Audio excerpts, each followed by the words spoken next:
Hello, my name is Marcus. I'm the compiler of a collection of therapy quotes entitled 1001 Windmills of the Mind, a collection of advanced self-help quotes taken from what's often called the psychodynamic or the psychoanalytic perspective, which long ago, as I understand, is referred to by some, or perhaps many, as philosophical medicine or narrative medicine, all with the ongoing participation of the innate wisdom of nature, the innate drive for healing, that if something's wounded, it's trying to heal, but sometimes when there's trauma, there's a blockage to it. So identify the trauma, see if we can loosen it up, and allow nature to heal us. So we want to get out of our own way kind of thing. So the psychoanalytic perspective is all about identifying our blockages, called resistance. Now the baby developed a lot of blockages or resistances called defense mechanisms, operations of the mind, maneuvers of the mind, mechanisms of the mind to freeze up where he's hurt. And he stays kind of frozen like that. Yesterday, Lowen had a phrase called, hate is frozen love. The baby wanted to live in love, the blockage there, repressed, stuck, frozen need for love. Hate comes from that tension and the freezing of the love need. So when love isn't met and it's frozen like that, there's a lot of pain around it. The pain is tension, fear, anger, stress. You feel shame and guilt and all that. And the final pathway is, oh my God, baby thinks he'll be a goner without love. So as a final desperate SOS, he turns to hate. So hate is from the frozen love like that. Hate is an SOS for love. Check out the past few videos on the topic on how hate is a cry for love, an expression of wanting love, a desire for a positive connection with the mother. The connection was blocked, the love line was blocked, the tension led to anger finally, kind of thing.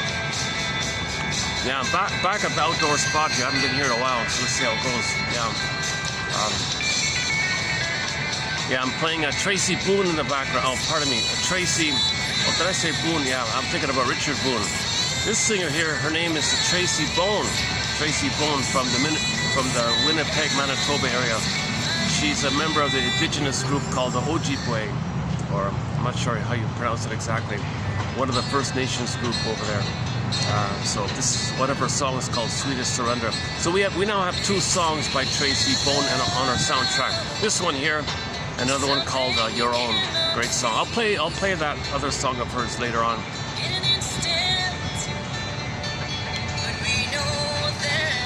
Okay, so I want to, yesterday I started in on a new author, a guy named Alexander Lowen, who focuses more on the body response to trauma.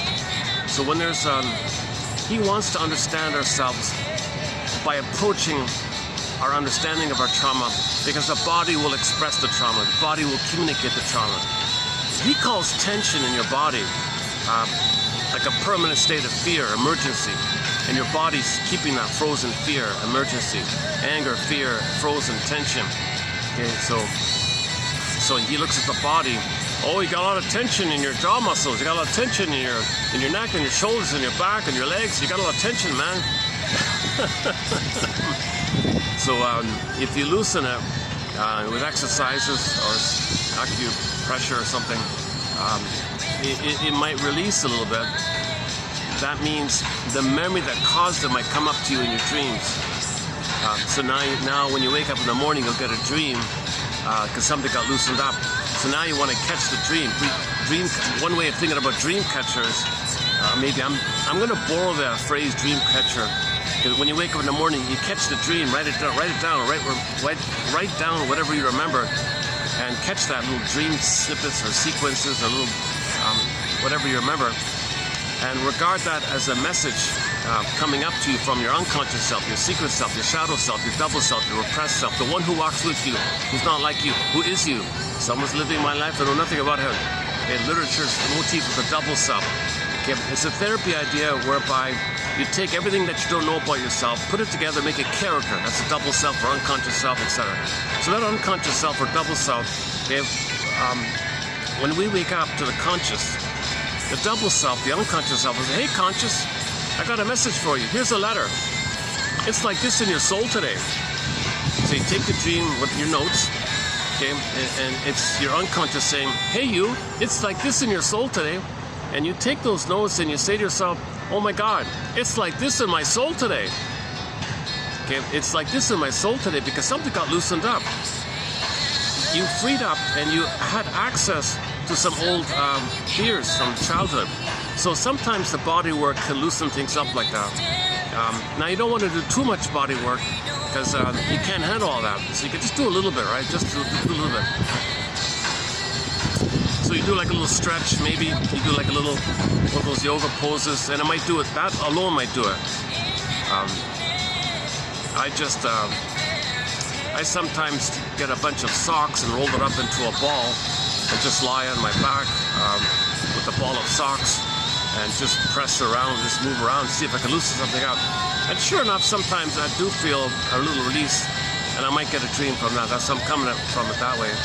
But if you do too much, if you do like a lot of deep tissue, or I don't know, I'm not so sure about that. It's a little out of my zone. These guys are medical doctors. I'm not a doctor. Disclaimer times 1,000. I'm not a doctor. I only did BA, so disclaimer times 1,000. I'm not a shrink. I have not even been analyzed. I'm finding interesting quotes. On average, we post 10. You'll find 10 here in each video, and with the hope that 1 out of 10 will give a bit of a eureka moment, aha moment, a little inspiration, a little hope. May the analytic force be with you. So may this spirit, this force that's built in with nature, that if we're wounded, we're trying to be aware of our story, the story that's blocking us, identify the story, process the story, assimilate the story, accept the story. Oh my God, that's the story.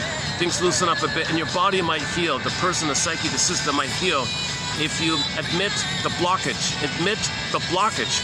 The baby created a blockage as a fear thing. He froze up, he has a fear thing, and we're flash frozen there. So you go into life and you might be like you might have like a stiff shoulder your whole life. You're frozen or tense muscles all your life. He calls it muscular armoring and all this. So in the last video, just beside me there, we did a 4-hour video yesterday, and most of it was doing a preview of some of Lowen's quotes. So I did a preview of 3 pages of his work.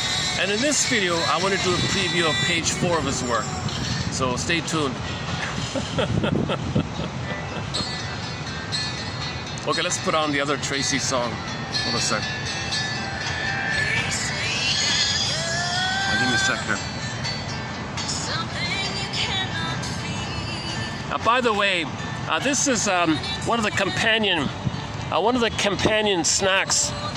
Yeah, by the way, one of the companion snacks to 1001 Windmills of the Mind is this snack called Tortina. Tortina by the Low Carb Company. You got to get the triple chocolate one. This particular flavor, the triple chocolate Tortina.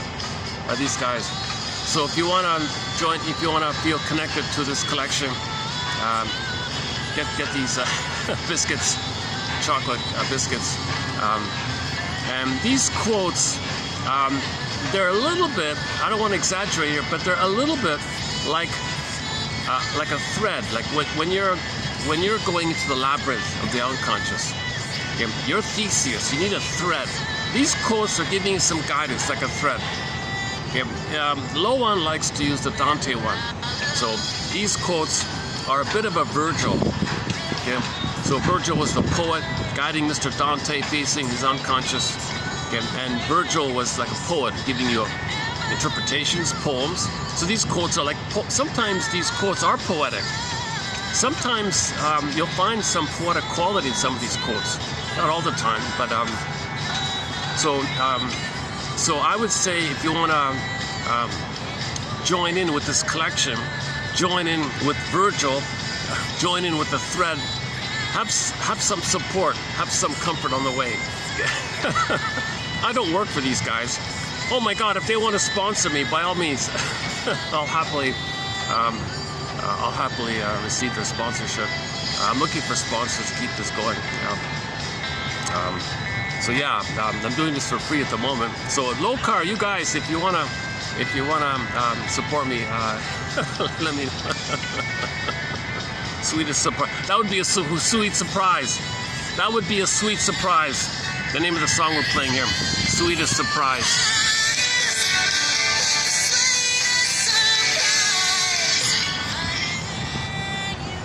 So yeah, that would be a sweet surprise to get a sponsorship from somebody like these guys, or anybody really.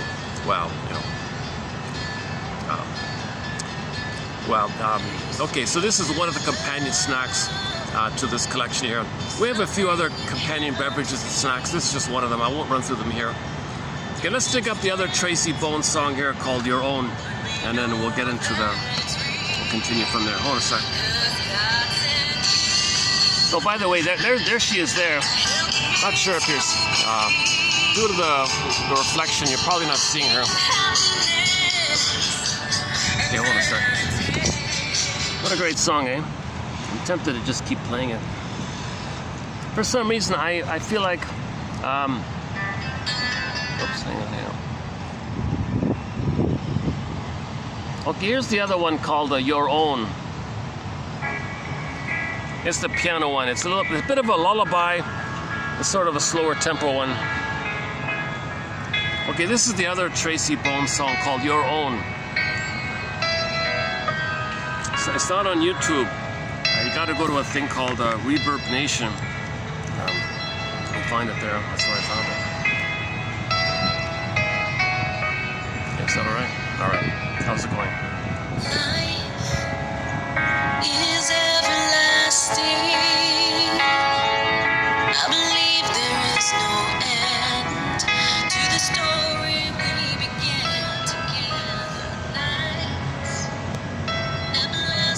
Yeah, so I'm not too familiar with the Divine Comedy, Dante, the story with Dante, but we know generally that you got a guy, you know, in the woods like that, doesn't know where he is, he's lost in the woods.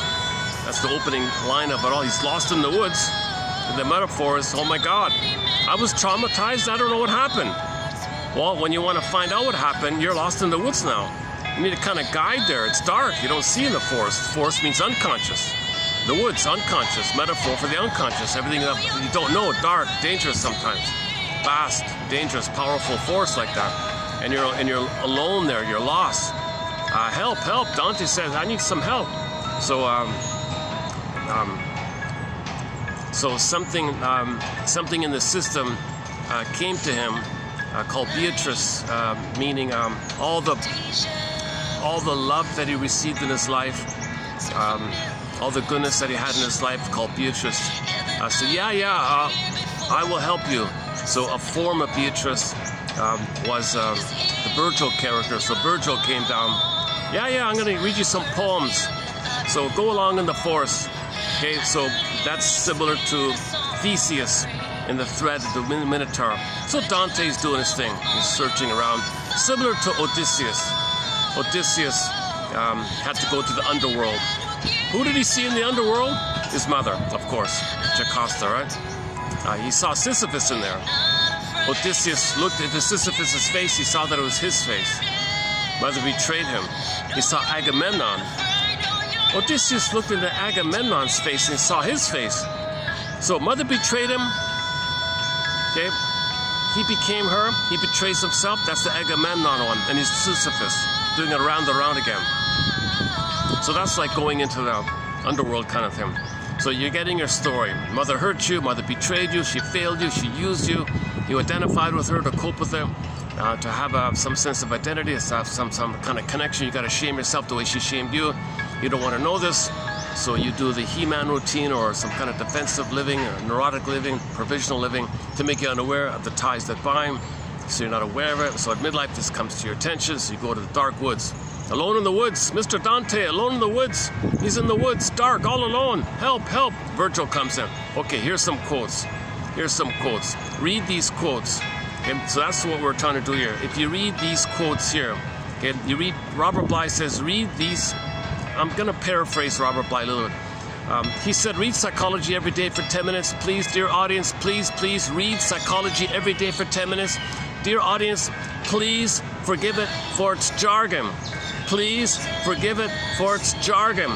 Okay, so he was referring to analytic perspective, not pop psychology stuff. It's usually trite, vague and erroneous. He didn't mean like the pop stuff, okay? Just the frivolous, whatever. He meant like the analytic idea.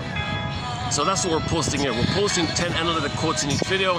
That's about 10 minutes worth right there. And then the hope is that one will give you that kind of inspiration. All right.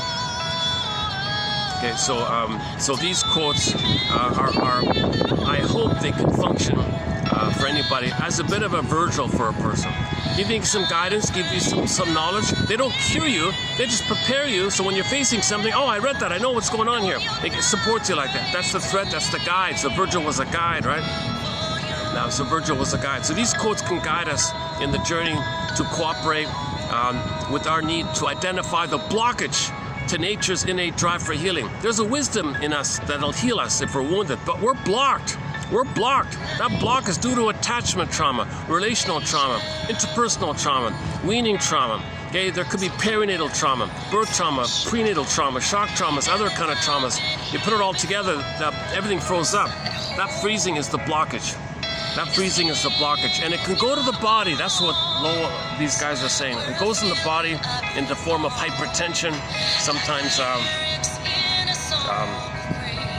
he focuses mainly on the hypertension. I haven't discovered the other version of it, of the parasympathetic one, where you just conserve or something.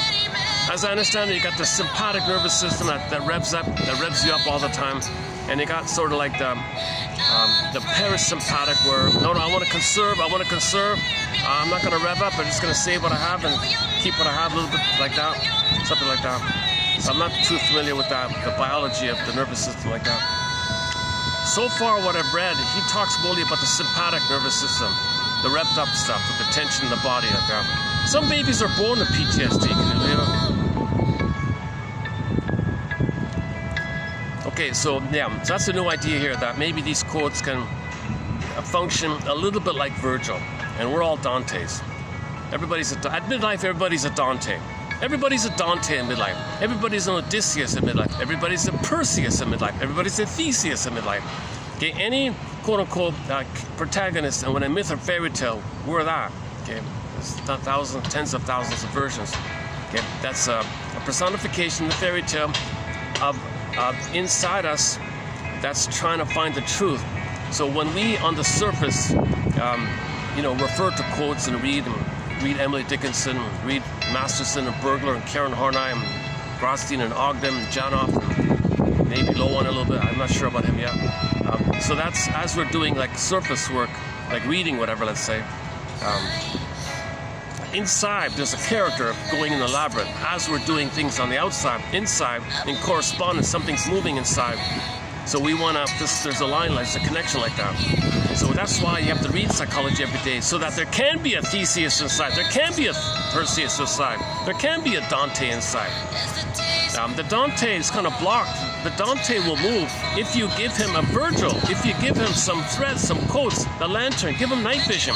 And Jeanette Paris refers to this kind of perspective as giving a night vision, a lantern. Emily Dickinson, I have lantern, in search of myself, a lantern. These quotes are giving you a lantern, a guide, a help. These quotes are help. Yeah, I'll read Lowen. Yeah, Lowen,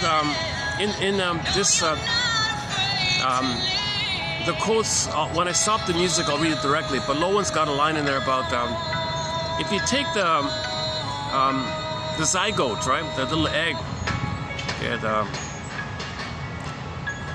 so you take the egg, right? It knows it's going to blossom into a person.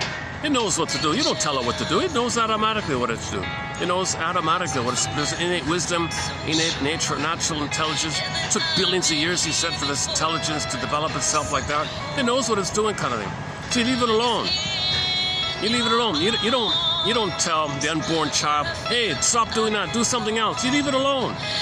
You just provide safe environment for him to feel safe to do so. Now, if you hurt him, that's where things freeze up. When you hurt him, that's what we got to face in midlife. This hurt that took place that blocked our development, that blocked our blossoming, that blocked the emergence of the real self. okay, the authentic self, the beingness, the ontological self, the sensitive self, the beingness quality, where you feel real, alive, and all that. That's all frozen up. That didn't develop because it was frozen too early on. So you want to identify the blockage. So in the labyrinth of the unconscious, we're looking for these blockages. In the Theseus one, before you get to the Minotaur, you got to face other mini labyrinths within the main labyrinth. Okay, let's quickly run through a couple of them. So one of them is you got to face the someday complex, the someday labyrinth. There's a labyrinth, there's a mini labyrinth within the main labyrinth before you get to the Minotaur called the someday complex, the someday labyrinth. This is the whole belief system that we have based on fantasy that someday, some symbol or mother can actually be mother. So you're in pursuit of symbols of mother, because when real needs are not met, you have the unconscious hope for the fulfillment of those old unfulfilled needs, mother, nursing, and all that. So you look for something symbol of mother, but no tortina chocolate biscuit, no triple chocolate tortina chocolate biscuit from Europe is going to translate to you being receiving mother's sweetness, mother's comfort, like that. So if you got to face this someday thing, where someday some pint of ice cream will be mother's sweetness and soothing and comfort. So we have these kind of someday fantasies. Something symbolic of mother can actually be the real mother that was either back in the nursery. That's part of the someday complex. So we're searching relentlessly, unreal, relentless, unreal, okay, repetition, compulsion, unreal, relentless search for mother. Through material, money, cookies, ice cream, beer, wine, gambling, money, activities, promiscuity, anything in the quote-unquote oral kind of area. Anything that has that kind of oral-ish element where it gives you immense satisfaction. So the pills are going to be in there. Pill takers, that's an oral thing. The pill takers, the drinking, the obesity, the overeater, smokers, of course, that's pretty clear with the smoking and the drinking and the food eating. So yesterday, at the length of 4-hour video, I kind of went through that topic about the oral fixation. The oral fixation, the oral tendency, the oral trend, the oral phase, the oral trauma, sometimes called pre-edible trauma, or the oral trauma, two-person psychology trauma. Trauma before 18 months, okay, the paranoid schizoid position, and then you're stuck with the kind of frozen fear, frozen anger in your body. It's called hypertension, and then you're always thinking in terms of a permanent emergency. You can't relax and live in love. You can't trust, because in your brain, the cortisol, the set point of the cortisol is too high with trauma. The set point of the bonding, the oxytocin hormone, way too low. So the bonding hormone called the oxytocin, the set point is too low, and the stress one's too high. So you try to connect, fear, I don't trust you, You can't connect because the oxytocin is too low. So that's the pain. So the system wants to get out of the pain. And that part of the brain where the trauma is in doesn't know time. Iguanas don't know time. Likewise, that part of the brain doesn't know time. Because we don't know time, when there's trauma, we repeat. When there's trauma, we repeat. We don't know time, but there's a trauma. Didn't get the needs, so look for the needs. She's no Ziana Zain or anything, but I still love this song. Ziana Zain is a major musical voice in our soundtrack. We've got 17 songs, I think, now by Ziana Zain from Malaysia. Incredible singer, man oh man. I think she's the top, I don't know, she's up there with Pavarotti in my book. She might be the #1 greatest singer. Ziana Zain, my goodness. Okay, Pavarotti maybe is #1. I'm gonna give her #2. But unfortunately, every Ziana Zain song I try to play, every one of them got copyrighted. So I can never play Ziana Zain, unfortunately. But I like this song as well, called Your Own by Tracy Bone. Let me take a little perspiration moment here. Hold on a second. Life is everlasting. I believe there is no end to the story we began together. Nights never last as long as the days when we're apart. I look forward to the dawn.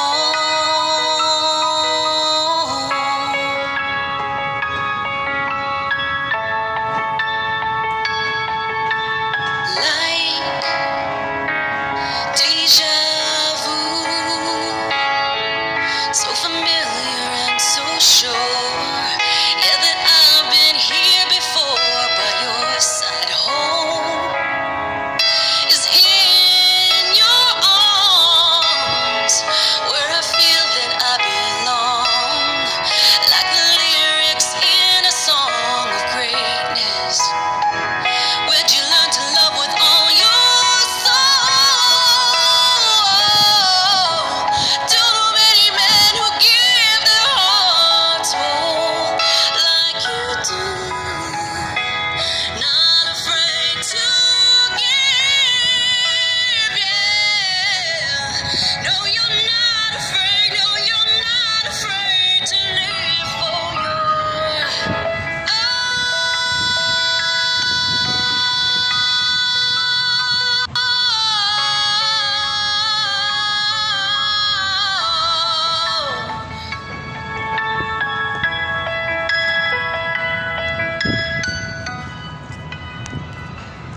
As usual, I'll be taking a few perspiration management breaks.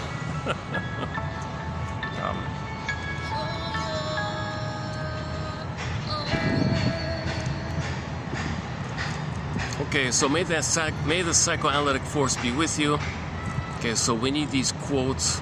I'm very enthusiastic about this collection. If you read 10, the odds are, I believe, that one will give a person that kind of little guide, that little Virgil moment, that little thread-like moment, that little lantern, that little spark of light. Aha, now again, somewhere I'm getting closer to the truth. Okay, so back to the someday complex. So when you're in the labyrinth, you're going to face the someday complex. There's no specific order here because there's no time, right? So we got to face this relentless, unreal belief that some symbol of mother can actually be a real mother back that was either back in the nursery. Now remember, the thing you get, as nice as it is, as servicing it is maybe, or as sweet as whatever comfortable it is for the moment, it never translates to what you actually needed with the mother back then, which was a stage of blissful oneness. The babies need a blissful oneness with the mother. Mother-infant dual unity. The two is one, called symbiosis, merging, fusion, participation, mystique, unio. Reich's wife, Annie, calls it unio mystica. His first wife, by the way, did a biography for that guy. And the second wife came up, it was a shrink as well, came up with that phrase. I don't know the full story with Mr. Reich, but he was the mentor for the guy we're talking about today, Mr. Lowen. He was his mentor. Lowen tells the story when he first met Mr. Reich. Mr. Reich said, "Man, I just want you to notice your breathing. Very shallow, isn't it? So just breathe a little more slowly." And he started crying and all that, just by extending his exhale, just trying to breathe more deeply for 10 seconds. So I haven't studied the routine about the breathing exercises, but he was crying and wailing already just by some kind of release, because he was holding so much tension, and he was breathing. He had a very shallow breathing, that guy, and it seems to work because he lived to be almost 100. That guy, he just passed away a couple of years ago.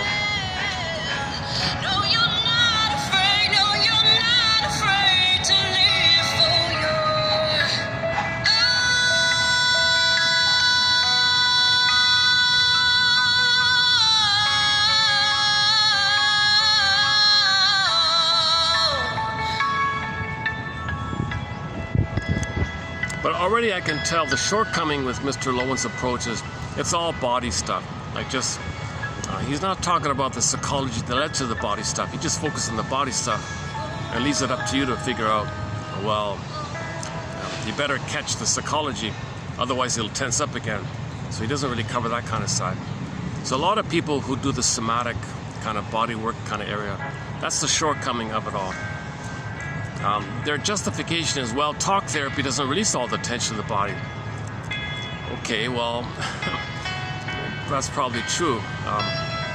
If the talk therapy was really, if the relationship was really close, if there's a real close working relationship with somebody you trust like that, And the guide, of course, was analyzed himself.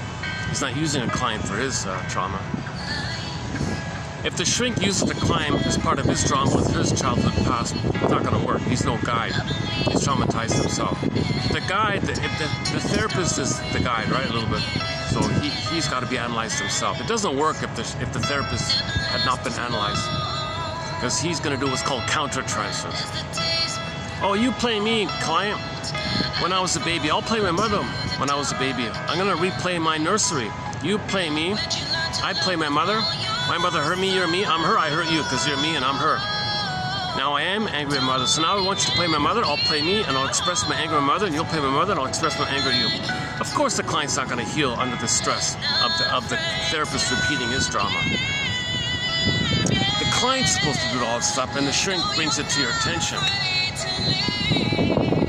And then you can live on your own. The name of the song here. So if we want to live on our own, if we want to name of the song here on your own, we have to emancipate ourselves from the ties that bind. We have to emancipate ourselves from this tie that binds, that keeps the freezing. So you got to let go of these ties that bind. You got to understand why your mother did what she did. You got to understand why your mother was impaired, emotionally impaired. Understand how your mother had some kind of emotional dyslexia, emotional warping. Immature mother, maybe she was narcissistic herself, maybe she had an oral fixation, narcissistic oral fixation, felt entitled, couldn't love if she thought, if she used the child to take care of her. You gotta understand why a mother did that kind of thing. That's a huge part of the labyrinth work. And these quotes can help you unravel that kind of thing. That's when you get to the Minotaur, basically. So back to the someday one. So part A of the someday complex. Play the song by Pavlov's Dog, theme from Subway Soon. Theme from Subway Sue. There's a line in there, and someday soon, and someday soon, someday, the someday complex. Okay, so if we can face this idea that there's no symbol of mother's actual mother, that's a big help. And this idea of symbolic mother, that's a 10-hour discussion on the different forms of it. You got to do Alman of Paul's work from his book called Narcissus in Wonderland. The emotional eating area, the drinking area, smoking area, the gambling area. You got to do all these. So there's like 10 hours to branch off on the area where symbolic a mother. Okay, that's the thread like that. Another part of the someday complex. You think that someday, if you tell the world what your mother did to you, if you show her up and expose her, you think someday a magical time machine will appear, you'll go back in the past, mother will say, I'm sorry, I saw what I did, I feel badly, thank you for showing me, thank you for exposing me, thank you for embarrassing me, I feel so badly, I did these things, thank you time machine, I'll do it right this time. That's a someday fantasy. You have this someday fantasy, something like that's going to happen. Obviously nonsense, but we have this kind of someday fantasy that if we expose the mother, reveal the mother, tell the world what she did to us. How do we do that? How do we do that?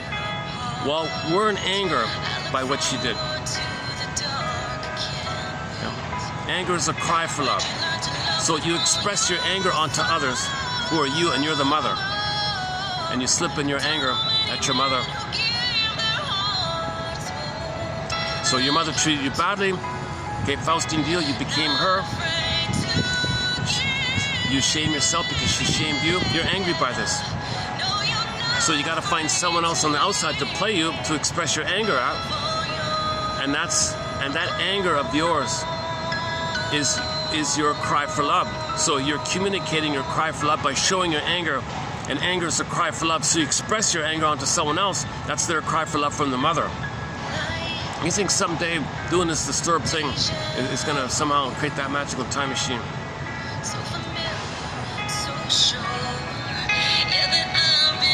So anger means cry for love. So if the person expresses their anger, their hostility towards others, the way the mother did that to them, the way the mother failed them, and they shame others, the way the mother shamed them, and they have that frozen need for love called anger and hostility, then they act out what the mother did to them by imitating her onto doing the same thing onto others, what the mother did to them. And then when they see others as them, poof, at the same time, due to the fusion, there's their mother, open the door, so to speak, and your anger at the mother goes to the one you just shamed, the person who just played you. This is all hostile stuff. This is very hostile. This is very mean and negative like that. So all that hate and hostility, if that's your anger, and you're showing the world your anger, because anger is a cry for love. Anger is the frozen SOS. The baby had an SOS for love and it froze. So imagine a screen painting by Edward Munch. It's frozen. Imagine that's inside like that, and you want to tell the world, look at the condition my mother put me in. So you're communicating what your mother did to you by doing this. So that's a someday fantasy that someday the time machine will appear. So you got to face these kind of someday fantasies. Just in general terms, when there's trauma, we repeat, hoping to change the past, undo the past, correct the past, get a better past. Someday, if I just keep repeating. So you got to face that idea. No, repetition compulsion is actually an attempt at remember. You got to make the inference that what you're doing is a reflection of the past. The past was you were passive, mother was active aggressor. So in the repetition compulsion, you can play yourself and get others to disappoint you. That replays the past, how you were disappointed. In the Faustian deal version, a more perverse, painful one, you play the mother who shames you. So in the repetition compulsion, you find others to play you and you shame them. And that's replaying the record. So in other words, always coaxing others to disappoint you, or always disappointing others because others are you and you disappoint them. It's not going to somehow change what happened in the past. But someday, if I just keep doing this, someday, if I just keep doing this, it'll change. Okay, so you got to face these kind of someday ideas. Those are the three kind of main ones like that. So let's say you do kind of get some feeling about this and kind of move out of that area. Okay, now you got to go a little deeper. Now you're ready to go a little deeper, let's say. So now you're going deeper into the labyrinth. So the next mini labyrinth in the main labyrinth is the guilt complex. Okay, the debt, the due, the guilt, the shame, the guilt complex. The guilt, that's a huge one. So just briefly, if the child gets pain from his mother, baby thinks, am I defective? Something wrong with me? You're not meeting my needs? You do not want me? Am I defective? That's called guilt. That's called shame. That's related to your identity. Shame is a burning, biting feeling, symbolized as hell. Hell is a burning, biting feeling. Hell is a symbol for the burning, biting feeling called shame. So now he's already in hell already. Now, he may also think, because he's in pain, that being defective means he did something wrong to the mother. That's called guilt. It did something wrong here. Now I got shame and guilt. Baby thought he creates everything. So he created this, so he'll fix it. He can't fix it. He can't cure the mother. He can't heal the mother. So he failed at that. Guilty. So that's part of the guilt complex. The truth is, he didn't do anything wrong. No baby's born defective, guilty, shame, debt, due, guilt, sin, all that. Nothing like that. That's nonsense. He developed these ideas post the trauma, after he was traumatized. Then he concluded that in an attempt to organize what's going on, to make sense of the situation. That's the thing we always do. We want to understand what's going on here. So he made a confused decision that he's no good, mother's good. He doesn't say mother's hurting him. He says mother's perfect. And he's defective. That's what it is. So he finds some way to explain it. That's called the moral defense by Fairbairn. So that's part of the in the guilt complex. So that's a major one. When we go into the guilt complex, when we go into the labyrinth of the guilt complex, to borrow a phrase from the Spellbound film, we got to talk about the Twilight Zone episode called Shadow Play. It's a nightmare Groundhog Day episode about this issue. Okay, so the guy every night has a nightmare, and there's a little variation, but it's the same theme. So one nightmare around is he sees his father as the judge. You're guilty, kaplunk. Oh my God, that's his own father telling the son he's guilty. Next night, the father's the district attorney. You're guilty. Oh my God. Next night, one of those minister creeps, one of those minister, I don't know how you call it. He said, "You're a sinner. You're damned. You're a sinner." Oh my God, it's his father saying that. So he's having these disturbed nightmares where his father in different roles keeps telling the son he's guilty, guilty, guilty, and he's being punished, of course. So he's trying to work it through. So finally, near the end of the episode, it's only a 30-minute episode, he starts to face this. Of what? Somebody tell me of what? You keep telling me I'm guilty. You never tell me what. I feel like I'm in the Franz Kafka novel called The Trial. No one tells me what. What is it? You keep saying I'm guilty, but no one tells me what it is. I want to know what it is. What are you accusing me of? I did nothing wrong. I'm not aware of anything doing. You keep saying I'm guilty and I'm suffering like this. And that's so he's trying to face this kind of thing. Okay. So that's you got to do that. You got to face this false belief. You're not guilty. You're not guilty. Okay. Society is no help because it bombards you. Yo, you're guilty. You're a sinner. You're dead. You do guilt. Nonsense. No baby's born guilty, sinner, bad, dead, do, guilt, shame. Every baby's born to be loved and blossom. Sometimes there's blossoms on these bushes here. And you even hear this some. Right? Even here, there's a little tiny. Here, there's tiny blossoms here. Yeah, there's a little blossom here. So we have a budding beauty called the emerging self. We're meant to blossom and be our authentic selves. That's called grace. Low one calls it human grace. So we're meant to have this human grace. So we all know about animal grace, how graceful the animals are. Look how graceful these birds are. I mean, look how graceful. Look how graceful the stray cats, even these birds are. Look how graceful these birds are. Look how he can float and land where he's going. So in the human area, we call it human grace. So we're meant to have that kind of human grace. Lowell says you can see it by the way people walk. He's obsessed with analyzing how people walk. I'm exaggerating. He says you can learn a lot about a person by how they walk. Do they have that fluid, graceful walk? Or are they walking like a stick thing, that tension thing? Are they slouched? Do they feel their legs and all that, the weight of do they even know the sensation of their body when they're walking? Can they do mindful walking? He talks a lot about the need to do mindful walking. Mindful walking.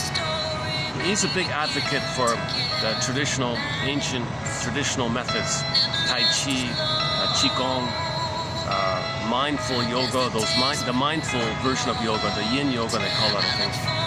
So because it promotes acceptance that you're willing to allow to be healed.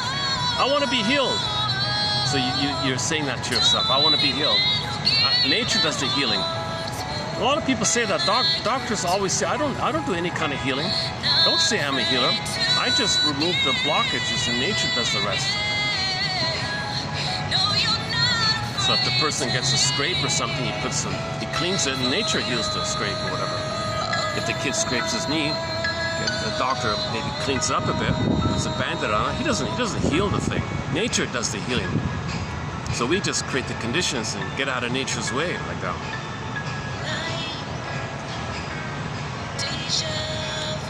Yeah, I'll read that quote. Yeah, maybe I'll jump into it now. Okay, the guilt complex labyrinth is a huge one. We could spend 10 hours on it. So the 71, there's 10 hours. The guilt complex is 10-hour discussion on it. The money complex, man oh man. There's another 10-hour one with the money complex. We did a couple of quotes recently on the money complex, and coming up there'll be a few more quotes on the money complex. Yesterday's video, you'll find some quotes about the bargain hunter and the success hunter. And coming up there'll be the miser and the spendthrift and a couple of others. So money neurosis is you transfer the battle with the breast onto money. Money, symbolic breast. And the thing that you wanted with the breast, you transfer onto money, and the money is standing in, and it picks up on the battle with the breast. Money is the continuation of the battle with the breast, called money neurosis. So you're going to be greedy, of course, because money is never the breast. Money can't give you what you should have received with the breast, the blissful oneness feeling. So you're going to be greedy like that. Mother was refusing, so you can become refusing on others you, and you refuse to them, so that's the miser. So you're greedy and miserly. So this is all money neurosis kind of thing. Huge topic, money neurosis. So yes, go to those are excellent quotes yesterday. Go to the end of yesterday's video. If you don't mind my anxiety, that's there's some good stuff in yesterday's video. It's a 4-hour video. I was feeling a little anxious yesterday.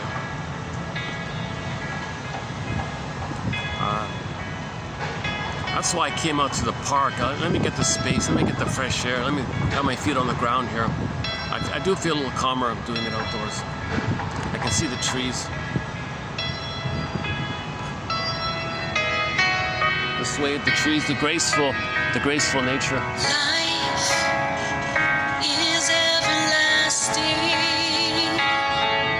I believe there is no end to the story we began together. Nights never last as long as the days when we're apart. I look forward to the dark. I can't wait. Would you learn to love with all your soul? I don't know many men who give their hearts like you do. Not afraid to give, yeah. No, you're not afraid. Okay, and we can sort of go on with the other mini labyrinths. Those are just 3 of them to give you an idea. A lot of work.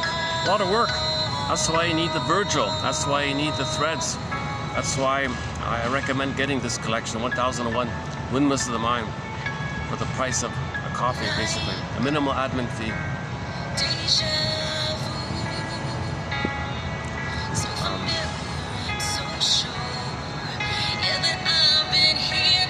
A lot of these quotes you might not even find anymore.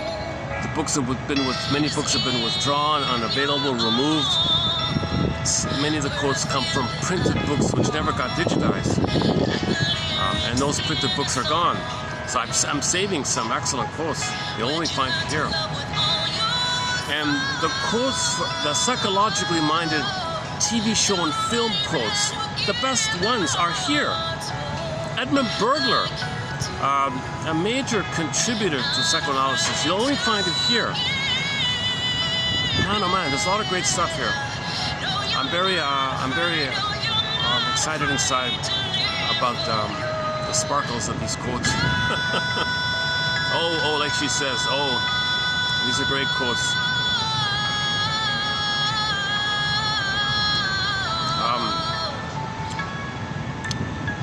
And then another thing in the labyrinth is you got to face either or thinking.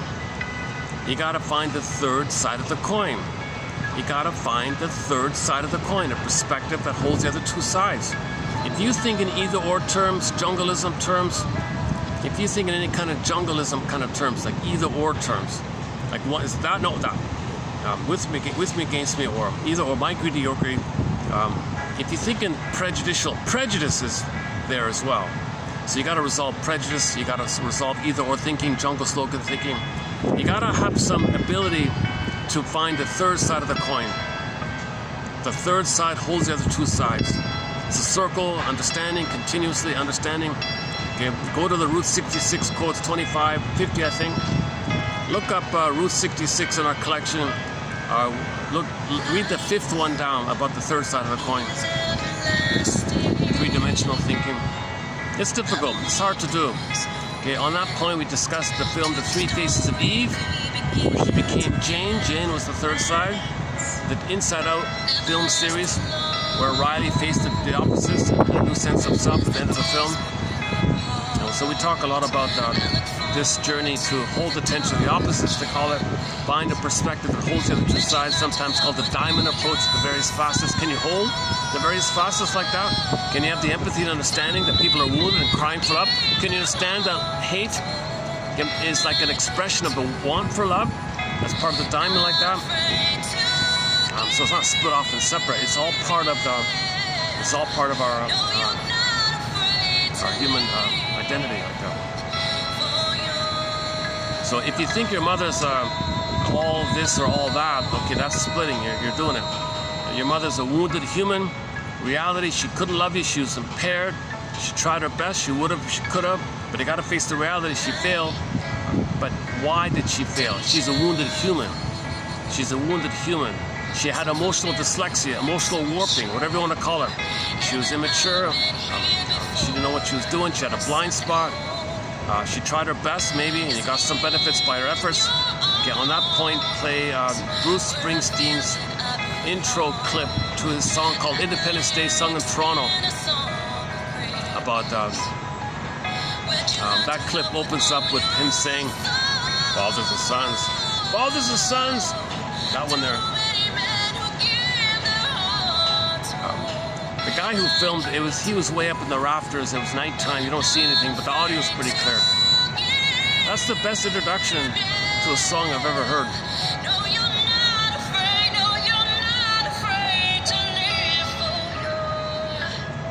Actually, we'll be posting, if you look below, I think there's another quote from Bruce Springsteen from his recently added song called Blind Spot.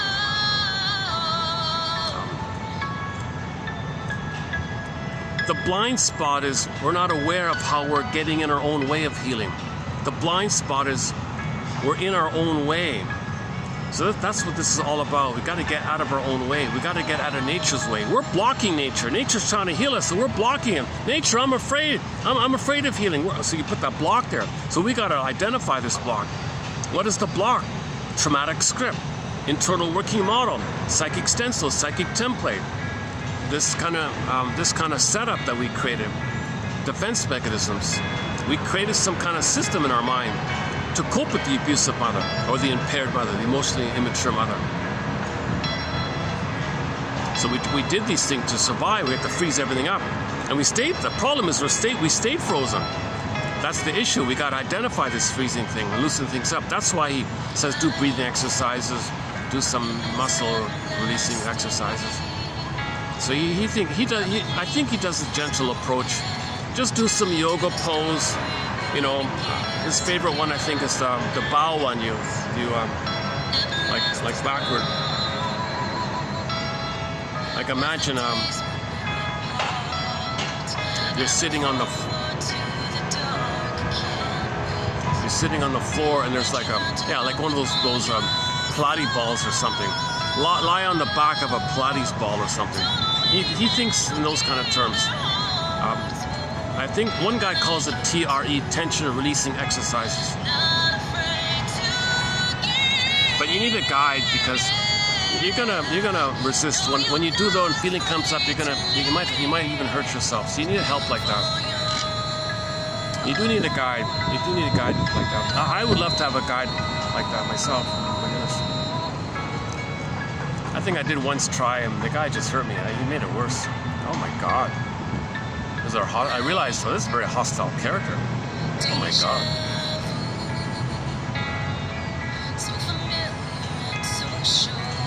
Gotta watch out for these people in these helping professions.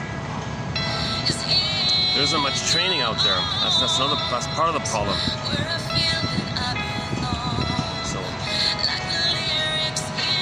So let's thank all the authors out there who dedicated their lives to writing books and sharing their insights.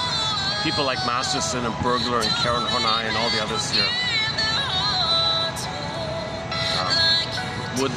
Woodman, of course, many others. And let's thank all the singers out there who kind of calm us down a bit in this process and occasionally give us some inspiring lyrics.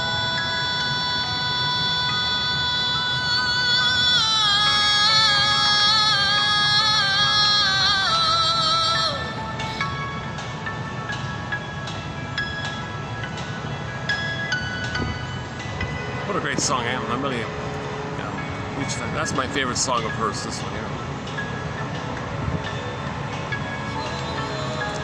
Okay, that's another one. You gotta study, okay, so you gotta find the third side of the coin. That's another 10-hour video. You gotta study defense mechanisms. That's the trickster energy, the rabbit one. You got to study defense mechanism. Projection, there's a couple of hours on that. Projective identification, another couple of hours.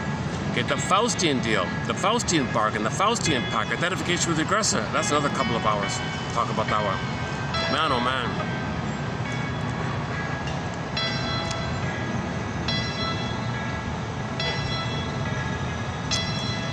Okay, and you got to relate it to this object relations theory. Object relations theory is the study of the internalization of interpersonal relationships. Human connections lead to neural connections. Object relations theory. Developmental, Margaret Mahler, developmental theory and object relations theory. Bear, psychic templates. Okay, relational units, psychic relational units. Okay, a memory of when you wanted love, mother said no. And when you were down and out, she was nice to you. She rewarded you when you don't try to be yourself. Those kind of things.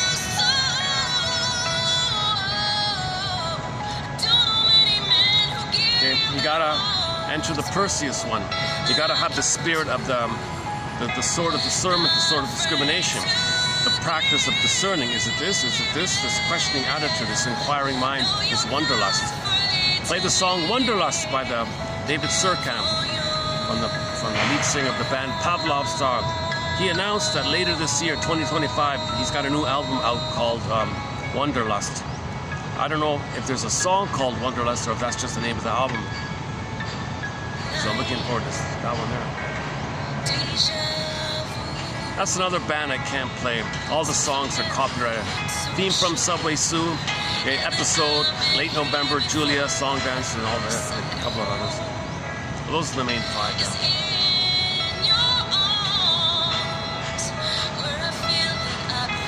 Okay, it's myths and fairy tales. That's a huge one. You gotta study the psychological interpretation of myths and fairy tales. What does it mean when the dwarves, what does it mean that the dwarves are miners? Well, they're miners. They mine up. They go down into dark, unconscious, bring up material, the gold, psychological gold, knowledge, insights. So you got to go down unconscious and bring it up like that.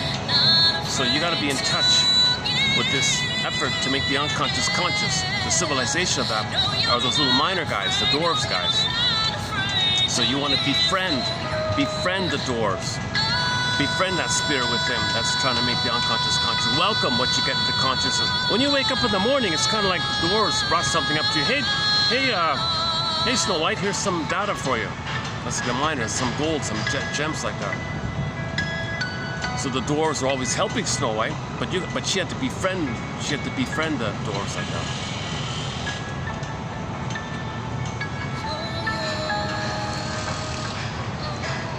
The mother was considered good in uterus, but at birth she betrayed the baby, so the same woman is seen as the wicked queen. That whole topic, not separate people. The wicked queen is just code for narcissistic mother, impaired mother. Mother didn't meet the baby's needs. From the baby's point of view, she's a wicked queen. Could be a minotaur, could be a Medusa, different themes like that.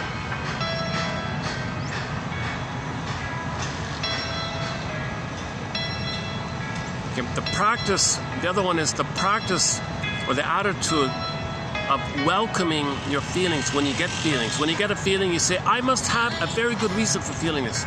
Make space for the feeling, allow the feeling, make room for the feeling. You know, welcome it. So that's called treat yourself, treat your feelings the way you wish your mother had treated you. Like it's called reparenting. You got to reparent yourself. You got to have like a positive parental kind of loving acceptance towards your feelings like that. Your feelings are like your inner child of the past. So your inner child of the past is coming up pain. You got to parent your own inner child of the past. Often called inner child work or reparenting work like that. In pop culture, all of this is called shadow work. Fine, shadow work. Okay, Robert Bly's tapes on the shadow. Okay, the bag we drag behind us. All that material. The topic on shame.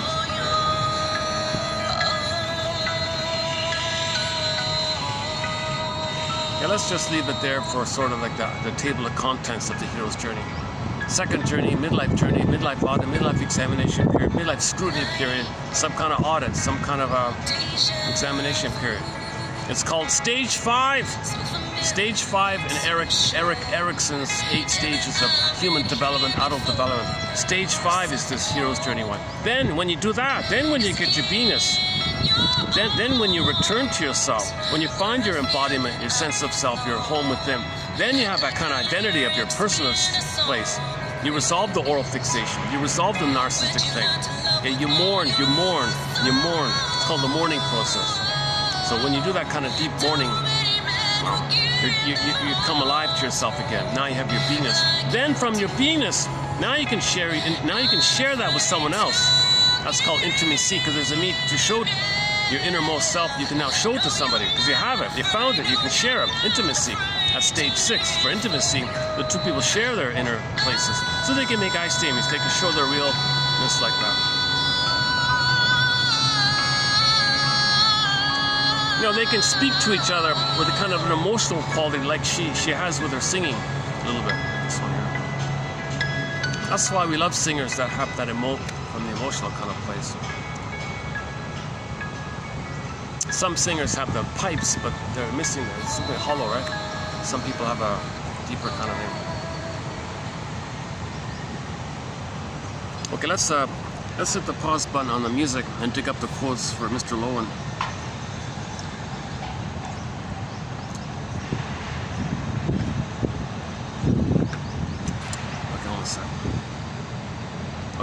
Maybe now. Can you see it now? Does it show up here? I can't tell which lighting. I can't see it in the reflection, but you might see it. I don't know. Well, what if I tried the other way? Let's try the other way. Okay. How about this way? It's showing up. Jesus, I can't see it at all. Well, if you're seeing it, if you're not seeing it, there's a picture of her, Tracy Bowen. The song is called Your Own. What a great song. Song single. Oh, it came out as a single, right? Oh, I see. In the interview I heard with her, she said she has 3 albums, but I couldn't find them. I found only 1. And a few singles, yeah. Okay, now let's begin. So now I want to do a preview of 3101. 3101, so coming up. So if you want to see the quotes that we're going to talk about now, go to 3101. They're good quotes. There's some good quotes in here.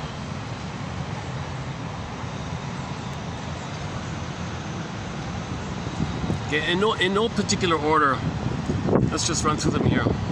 All individuals, all people who come to therapy have been greatly diminished in their capacity to live and experience the fullness of life by the traumas of their childhood. This is the basic disturbance in their personality which underlies the symptoms they present. While the symptoms denote how the individual has been crippled by his upbringing, the bottom line is the loss of part of the self. This part of the self, that's an understatement. You lost your authentic self, your sense of self, your beingness, your home within self.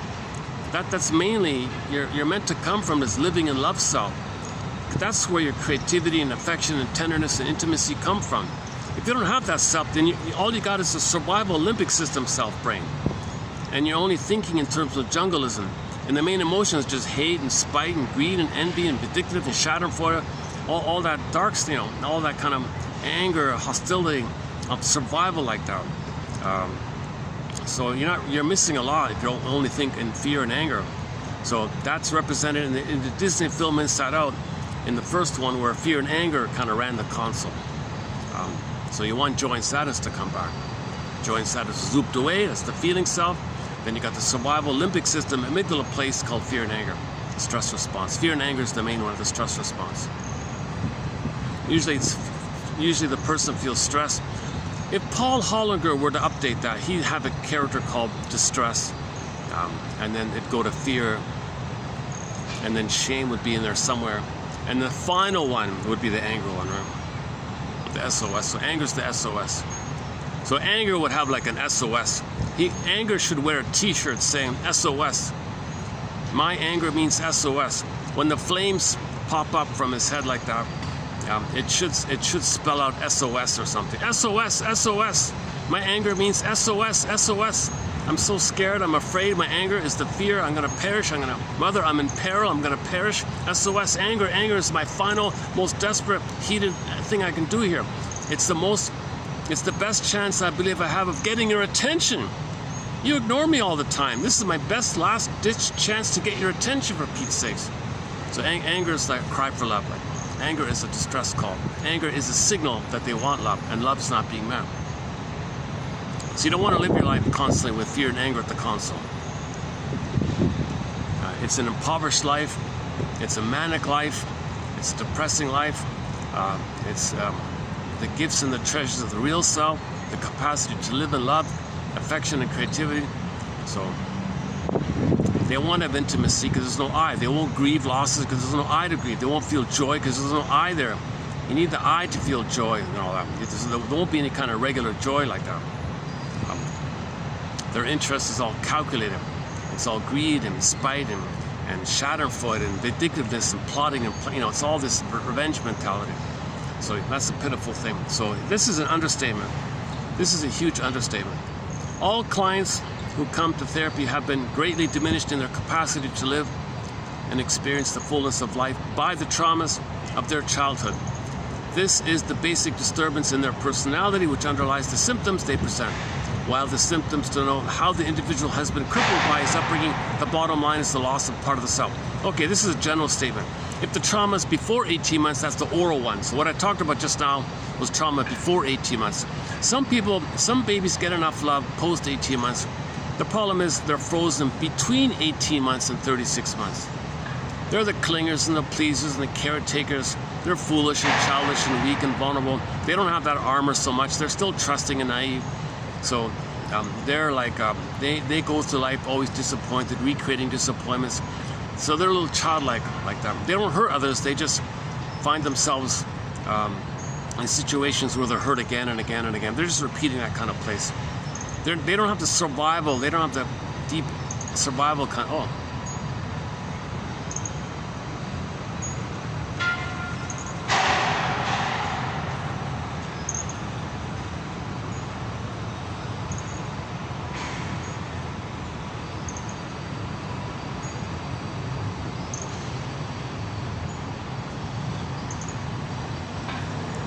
Reminds me of the song by the Nylons.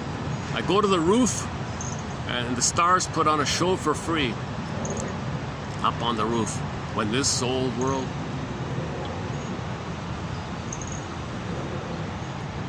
We played the Nylons recently, a song called Rock and Roll Lullaby, a cover of theirs. They covered B.J. Thomas's song called Rock and Roll Lullaby. The Nylons, I think, do the best cover of it. So we played that about 2 months ago.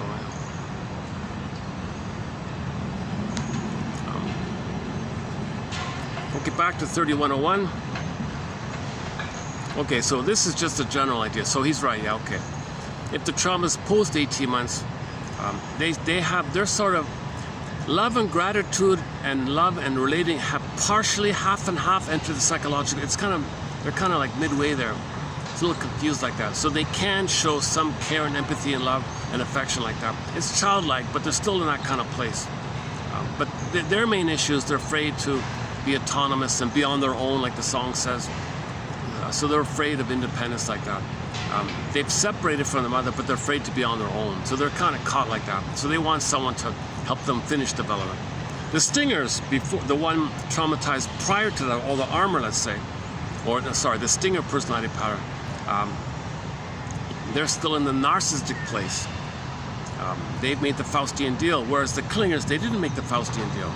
They don't take pleasure in the harm on others. They don't laugh when they hear about tragedies on others.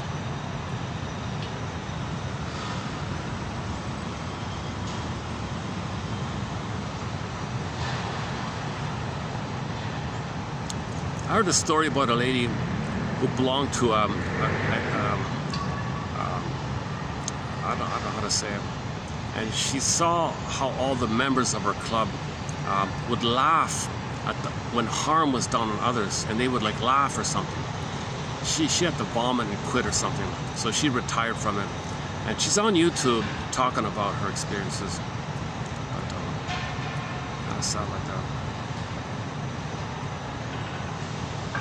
So clingers and pleasers don't have Schadenfreude.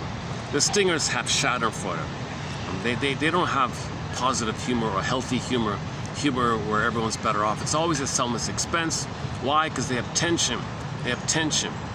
Humor means you feel less tense from when you were before. So to get less tense, you find someone to play you and shame them. Now you feel less tense. Because if you admit the shame within, that's tense. Someone plays you and you shame them. For the moment, you get a little release like that. That's that perverse, dark humor like that. Laughing at other people's expense, kind of there. So their humor is kind of darker like that. The clingers and the pleasers, their humor is more playful, doesn't hurt others. It's kind of, sometimes it's helpful humor. It's humor where they want to help you. Their jokes are about trying to help you in a way. Not in a cynical way. Well, I'm helping you by showing you what an idiot you are. Haha. You know, not that cynical kind of stuff. It's more heartful based. It's more love based. It's the clingers and the pleasers have Freud and Freude. They want to grow and develop. They're still on the developmental path. The stingers is all flipped over because they've identified the aggressor. So if the stinger marries the clinger, they're going to shame the clinger, hate the clinger, because the clinger will stand in for their unloved self, whom they're going to shame. Then poof, there's the mother whom they hate. The clingers say, ouch, but that's okay, because they think it's their job to save others. So they're going to try to save the stinger. Stinger takes that as, what a fool you are. I hate this kind of weakness. I'm going to shame you for that. Oh, ouch, but I'm going to save you. Oh, again, you're such a fool. I'm going to hurt you for that positive attitude. It takes 6 to 7 years on average for a clinger to wake up from this disturbance and then leave, of course, and then write a self-help book entitled Codependent No More. They play the song by April Wine, Won't Walk Down That Road No More. Always selling my soul like that. So that's the someday thing. Back to the someday complex. The clingers and the pleasers have a someday. I'm going to save somebody, and that means I'm saving my mother. I wasn't safe with my mother. Let me save them, maybe I'll be safe. So it's kind of like the trauma bond idea. They're triggered. Somebody triggers the mother. I'm going to save them. They managed to get post 18 months, but they froze up there.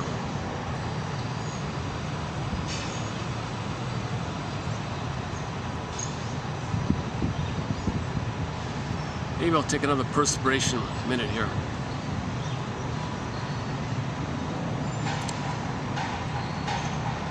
Conditions are good. There's a bit of a breeze.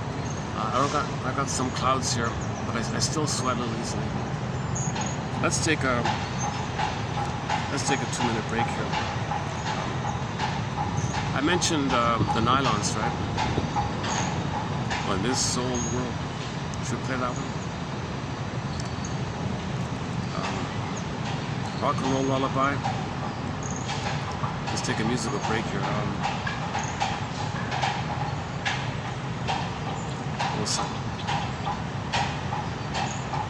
What's this one again? What's this? What's this one again?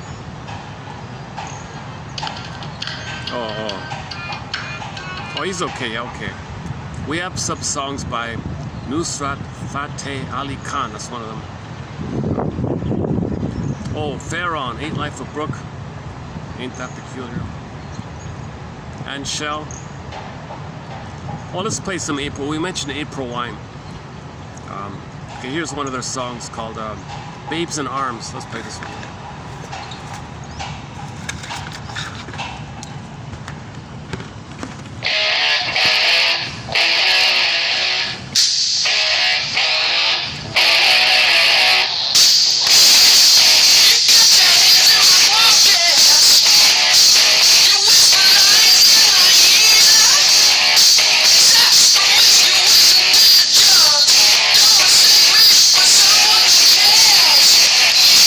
There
Love is like babes in arms. That says it all right there, actually.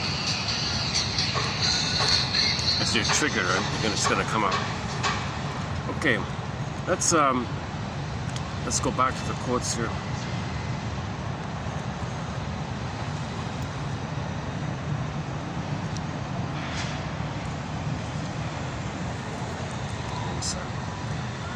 Still getting used to this thing.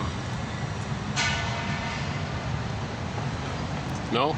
Oh, how do you get it straight? It seems to have a mind of its own. Okay.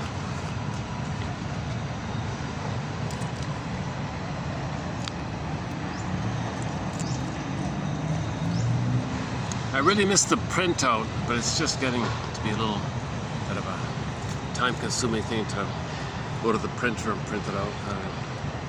All individuals who come to therapy have been greatly diminished in their capacity to live and experience the fullness of life by the traumas of their childhood.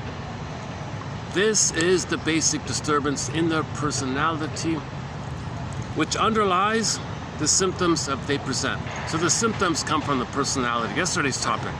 So you got a whole personality and you got symptoms. So when you address the symptom, you got to address the personality that created the symptom. You can't separate it like that.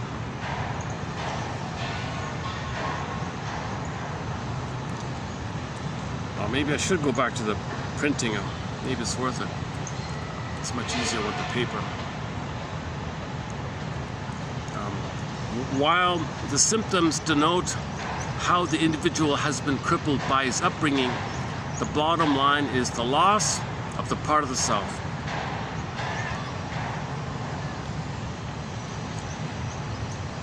Let's just read that out then. All individuals who come to therapy have been greatly diminished in their capacity to live and experience the fullness of life by the traumas of their childhood. This is the basic disturbance in their personality which underlies the symptoms they present. While the symptoms denote how the individual has been crippled by his upbringing, the bottom line is the loss of part of the self. The difference between... Let's try it this way. Jesus Christ. Come on, phone. The difference between... Next one here. The difference between the ego and the superego, okay, let's not get into the topic about that one, is that the former has the ability to... Basically, you're unconscious. So you're conscious and unconscious, ego and superego almost. The difference between the ego and the superego is that the former has the ability to surrender control when the situation allows. But that isn't true of superego control. Very few people can consciously relax their tight jaws, their tense neck muscles, their contracted back muscles, or their stiff legs. Yeah, can you consciously say to your shoulders, all right, shoulders, unwind, unwind, relax, relax, unwind, unravel, unwind? Not gonna work. The superego controls it. The memory, the superego's the memory. What? You want to relax? Did you save the mother? Did you fix the mother? Did you cure the mother? No. So you stay tense. So the superego is saying, well, you didn't forgive your mother. You didn't understand this. So the superego will only cooperate with your conscious. If you go into the labyrinth, okay, get a Virgil, find Virgil, find a thread, find the reflecting shield, find the discerning sword of discrimination, discerning. Enter into those mini labyrinths, resolve either or thinking, and so on. Now then the unconscious, okay, fine, I'll loosen the muscles for you. But if you don't do that, no, I'm gonna hold on tight. Trauma took place. You didn't save the mother, mother hurt you, I'm scared. So your muscles means fear. Hypertension in the musculature means fear. I'm going to keep you in fear, frozen fear, anger, frozen fear, frozen stress, tension. So that voice is much stronger than your conscious wish. Hey, come on, superego, lighten up, will you?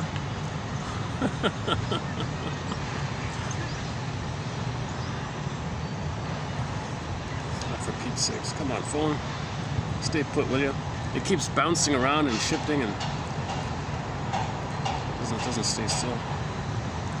The difference between the superego, the ego and the superego is that the former has the ability to surrender control when the situation allows. That isn't true of the superego control. For example, very few people can consciously relax their tight jaw muscles, neck muscles, and so on. In most cases, they are not even aware of the tension and the unconscious control it represents. Many people feel the tension in their bodies. Many people feel the tension in their bodies because of the pain it creates. But they have no idea that the tension and the pain are the result of how they function and how they hold themselves. You mean my posture is causing this?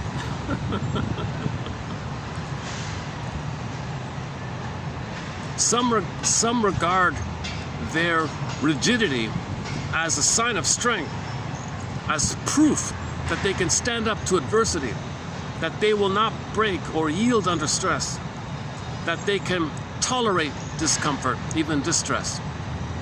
Most people are not aware of how frightened they are. Again, most people are not aware of how frightened they are. That's the stress in the body. So you look at the He-Man, right? You don't realize it, but that tense musculature is actually fear, frozen fear into anger. Anger is like the expression of the fear. Anger is the combination of fear, stress, shame, guilt, and so on.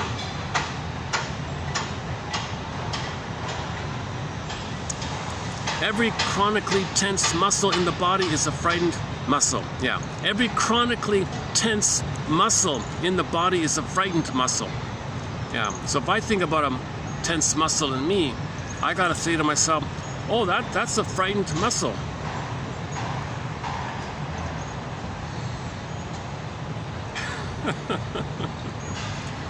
Or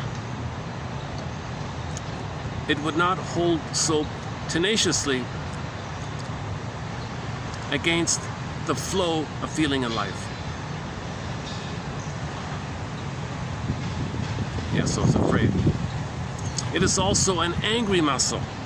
Yeah, so if you have tension somewhere, well, that's an angry muscle. You're a fear muscle, and now you're an angry muscle. Oh my God.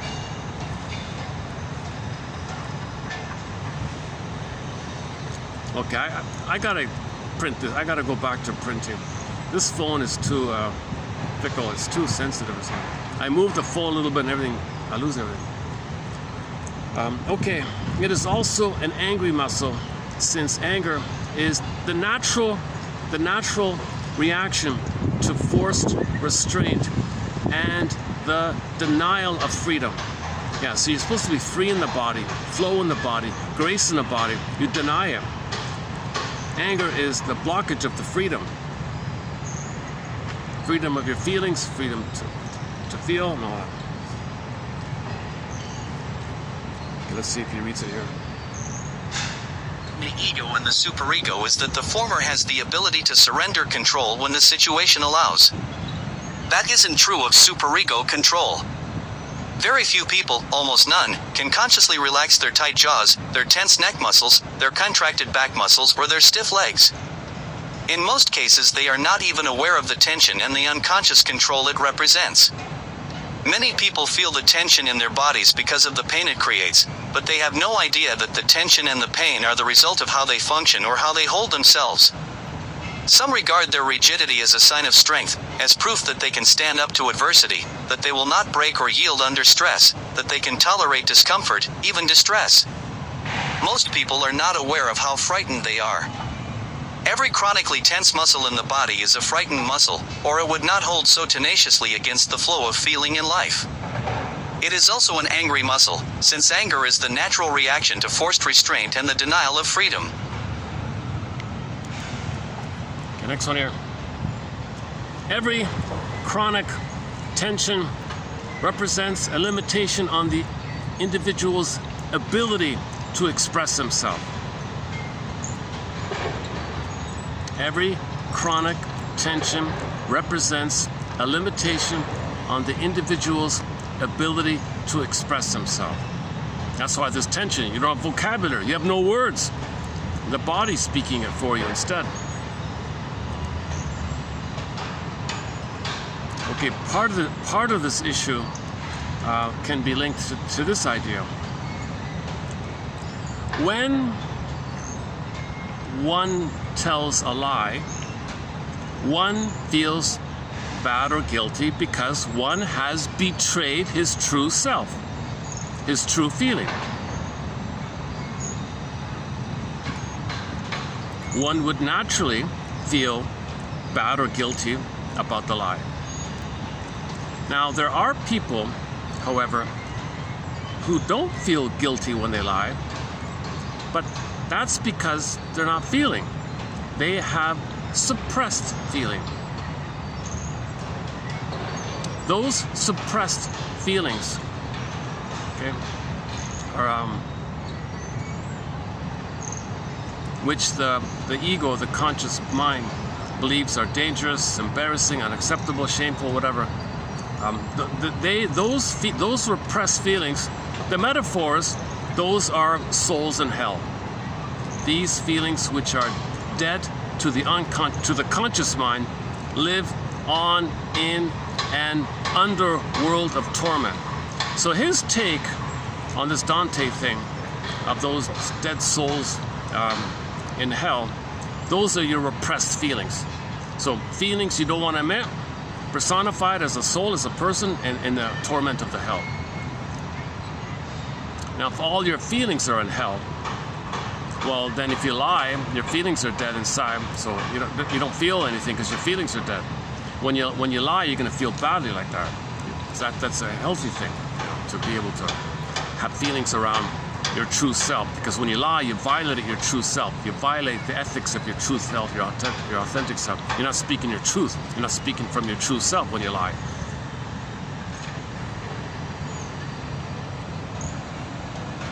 Every chronic tension represents a limitation on the individual's ability to express himself. When one tells a lie, one feels bad or guilty because one has betrayed his true self, his true feeling. One would naturally feel guilty about the lie. There are people, however, who don't feel guilty when they lie, but that is because they don't feel. They have suppressed feelings. Those feelings which the ego or conscious mind believes are dangerous, shameful, and unacceptable.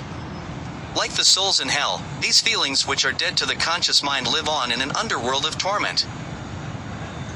The deep feelings we have buried are those which belong.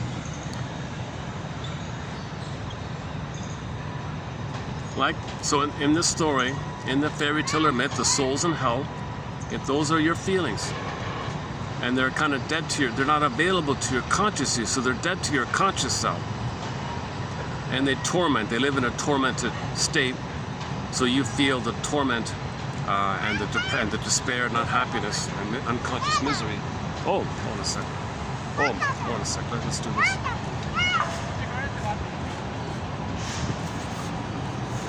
Some kids running around. Let's let the kids have some space here.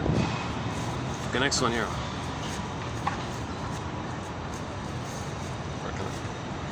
Maybe I should move my chair then. Maybe I can find another spot for my chair. What if I just... Oh, it's not going to work. Okay, let's just wait it out. The kids will go on their way in a minute. Okay, next one here. The deep feelings we have buried are those which belong to the child we were. the child who was innocent and free and who knew joy until his spirit was broken. Okay, we have a song called Broken Spirit by Jenny Luzon, a Métis singer. Yeah, why don't we play that? We'll play Broken Spirit. Unknown little song. Oh. Okay, so, hold on a second. Another kid there. He's got a whole bunch of kids.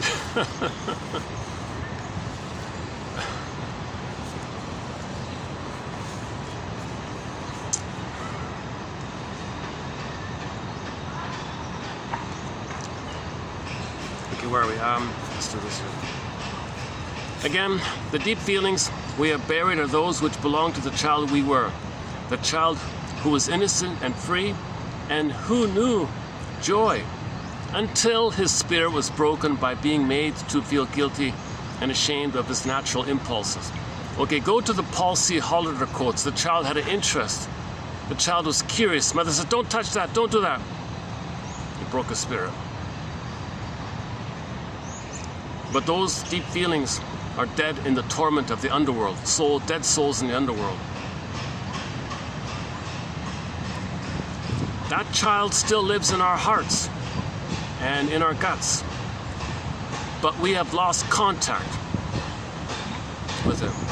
Which means we have lost contact with the deepest part of ourselves. To find ourselves, to find the buried inner child of the past, we must go down into these deep areas of our being, into the darkness of the unconscious. Virgil. We must brave the fears and dangers of this descent, and for that we need the help of a therapist guide who has completed this journey in his own process of self-discovery. These ideas parallel. Okay, now let's just pause it there for a minute. Oh, he's got his kids? Oh, he found his kids. Okay, hold on a second. Let's go back.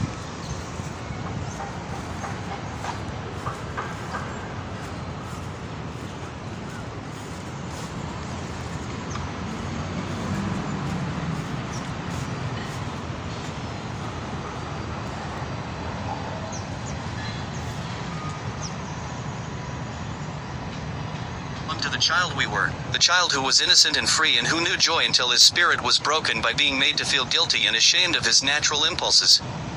That child still lives in our hearts and in our guts, but we have lost contact with it, which means we have lost contact with the deepest part of ourselves. To find ourselves, to find the buried child, we must go down into these deep areas of our being, into the darkness of the unconscious. We must brave the fears and dangers of this descent, and for that we need the help of a therapist guide who has completed this journey in his own process of self-discovery. These ideas parallel mythological thinking. Okay, now let's. We haven't played that song in ages. Oh my God. It's sort of her only. It's the only song of hers that I could really find. Hold on a second. Give me a sec to dig it up here.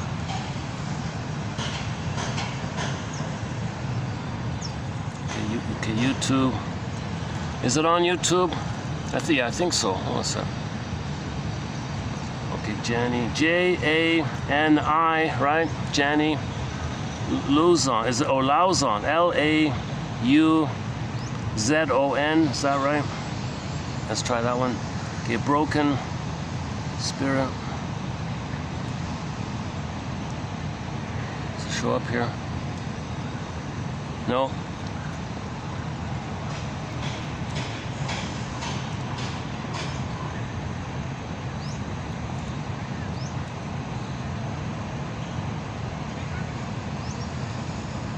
Keeps changing it on me here. Jenny Lozon.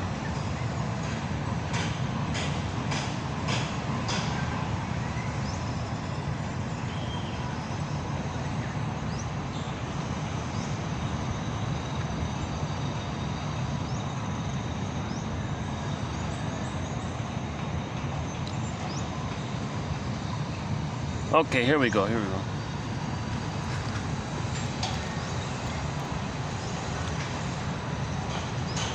Okay, let's play Broken Spirit. Almost every indigenous person I can probably relate to this song. It's 4 minutes long. Look at that, hardly any views.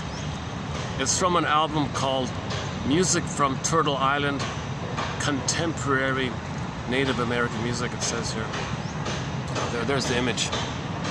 Is it showing up there? The blue cover.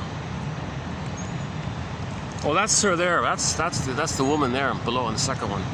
Okay, Broken Spirit.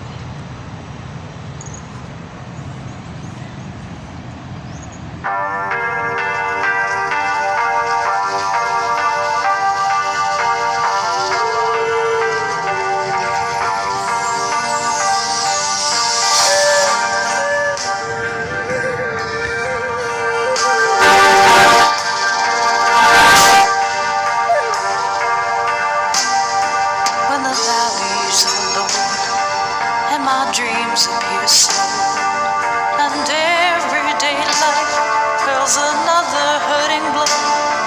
My ego stands aside. I've lost my silly pride. I surrender to the feelings that are burning inside. I have strength of many men, but every now and then my knees become weak. My steel begins to bend. I wish I could hide, but fate has me tied. I sit here with my energy paralyzed. Broken spirits laying heavy on my heart. I try to stand, tearing me apart. I lost my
Lauzon. ใหม่ของคุณ Last name. ทำไมต้องหมอนโฟซี่ First name Jani. I think she's Métis woman.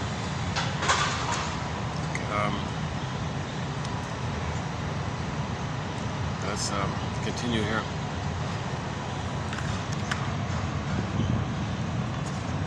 Okay, phone, make up your mind. Still got to figure out this phone thing. Jesus Christ. All right.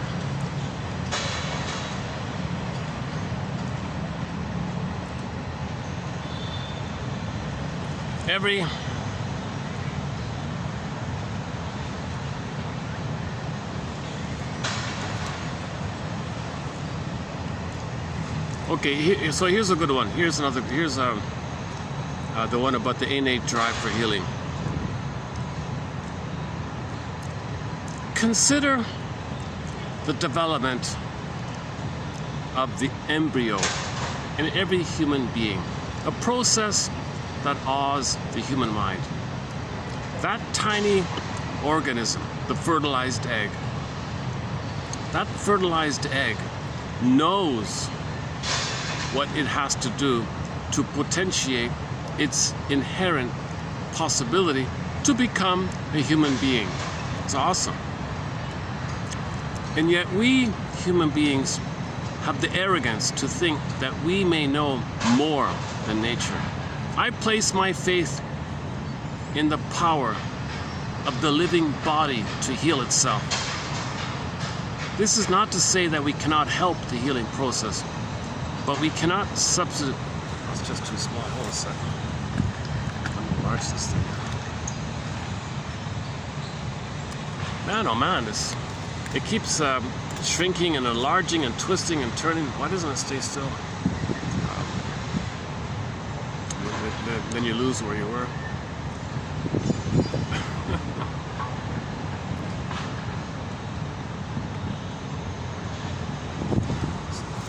Let's try again here. Why don't I reset the thing? Hold on a second. Let's just reset it.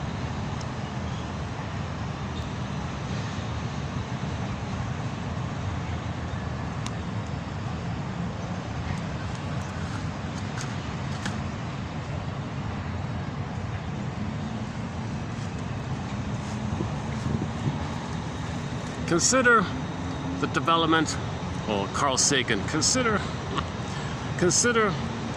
go to Carl Sagan's clip called The Reassuring Fable. That's a good one. Consider the development of the embryo in a human being, a process that awes the human mind.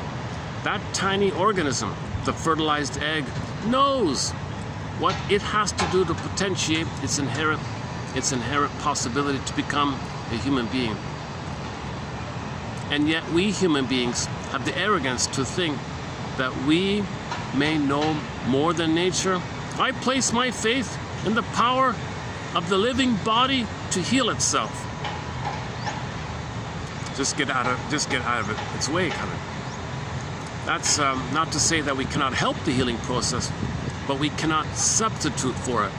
Therapy is a process of natural healing in which the therapist supports the body's own healing function. It's not the doctor who tells the body how to repair a broken bone. It's not the doctor who orders the skin to regenerate itself after a tear. In many cases, the healing will take place even without the support of a medical person. I have asked myself why this doesn't happen with emotional or mental problems. For example, if we get depressed, why don't we heal spontaneously? Well, in fact, some people do get over a depressive reaction spontaneously. However, in most cases, depression tends to recur because the underlying cause persists. That cause is the inhibition of expressing one's feelings of fear, sadness, anger. The suppression of these feelings and the concomitant tension reduce the motility of the body, resulting in a state of reduced or depressed aliveness. Coupled with this is the illusion that one will be loved for being good, subservient, etc. This illusion serves to maintain the spirits of the individual during the struggle to win love. But since true love can't be earned or won by any performance, the illusion collapses sooner or later, and the individual becomes depressed. Yeah, so that's the difference between boredom and ennui. The poor have boredom, the rich have ennui, somebody said. So people want to express themselves, but they have no chance. They got the hope, no chance, so they're bored. But what about people with the money? They get everything, doesn't work, ennui. Ennui is much worse than the boredom.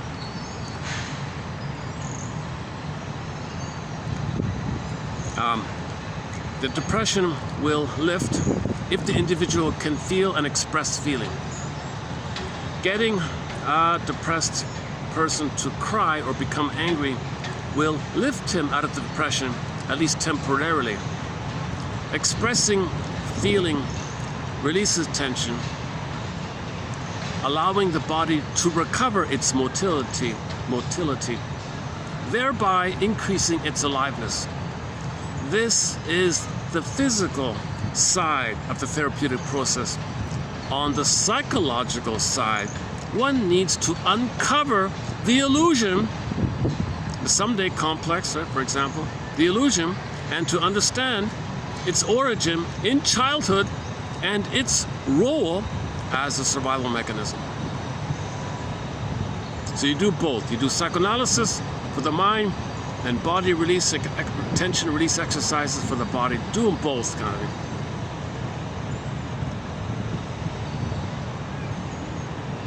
Okay, this last one here is a huge question mark. Now, he about prejudice. So we already have about a good dozen theories on prejudice. I won't run through them here now. It takes 10 hours to run through that. So this might be, maybe, possibly, it's very vague.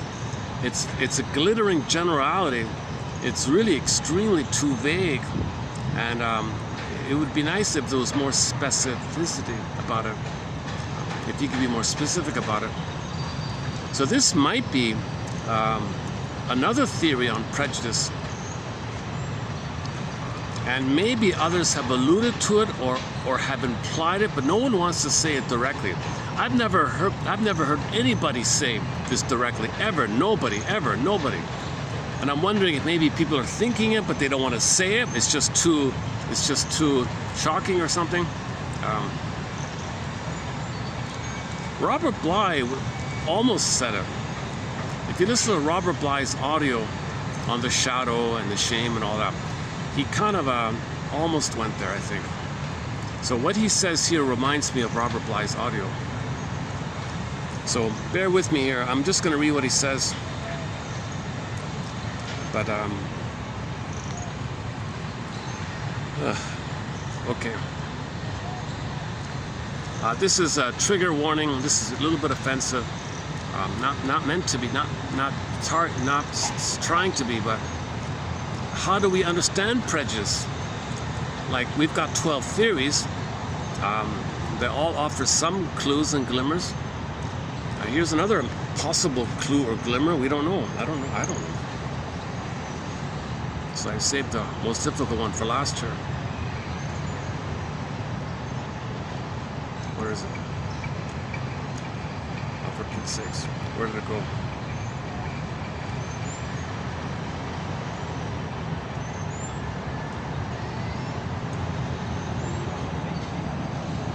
Oh, okay. Here it is. Okay, this is really a stretch for me. I even hesitate to mention this. So think about how a person can be like a micro of the earth, like micro, macro kind of thing. Like how a person's body can be like a mini earth or something. So think about the person's body. So let's just start off with the person's body. So he may, above the diaphragm, like the top half, let's say, he may be like very good with his table manners at the dinner table. He knows where the spoon goes, where to position the napkin, you know, where the forks go. He's got table manners. He's all very kind of polite and all that, whatever. But that very same person is not really aware of the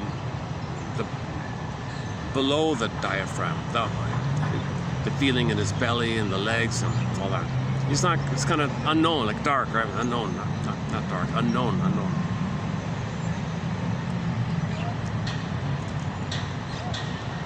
So he doesn't know about how his mother trained him, you know, in that kind of area. So that's unknown to him. Oh, but he knows about the table manners.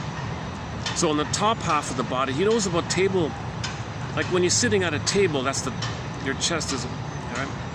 But the tables are about here, right? So you don't know below, you don't even, like when you're sitting at a table, you don't really see below where the table is, kind of thing, right? So you see the polite behavior of the table manners and all that. So you don't really see below the table too much, right? Now that part of the body below under the table part, a lot that's there we don't know about. We don't remember how the mother trained the baby in that area, in those areas. And in trauma, sometimes you don't even feel. Some people don't even really feel the emotions. They don't even feel fully grounded with their legs and their feet on the ground. They don't even feel too much below too much. Oh, they got polite table manners, but they don't feel too much underneath like that. So apply that general idea to the planet. So that if the planet, the globe's like a person in a way, and a lot of people think in those kind of terms, then you might have people transferring their person to the planet. So the planet, you see on the top of the planet, people are wealthy, and then below the equator, let's say, you got people are treated badly because of the pain and anger and hurt. But he says, guess what? It's under the table where you have the ability to dance, the ability to walk with flow, grace, flow, spontaneity, dance. When you're happy, you bounce. He says, watch children when they're happy. They're kind of bouncing up and down. Look at those YouTube videos of the dogs, and they're bouncing, they're hopping up and down with delight and happiness, filled with joy, right? So I saw one clip recently where the dog was separated from his friend or something, and he was in the car. They opened the car door. The dog jumped out to go to his friend, and the dog was like springing, like just doing this. I kid you not, he was really doing like a very beautiful tippity-tappity dance routine. He was bouncing and hopping like a grasshopper. He was laughing, and everybody watching it is in tears. It's got 10 million views. It's probably one of the most popular pet videos I've seen. And he's just bouncing up and down, doing this happy little routine. All the comment section, what an incredible dancer. Can anybody dance like that? What moves? Look at the moves on this guy. It's incredible. This dog has the most beautiful, natural, pippity-pop, tippity-poppity kind of moves. He's happy. He's a big smile, grin to grin, ear-to-ear grin.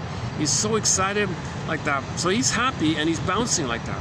So that's like the legs are there. The legs. So the joy is there, like this example I'm talking about.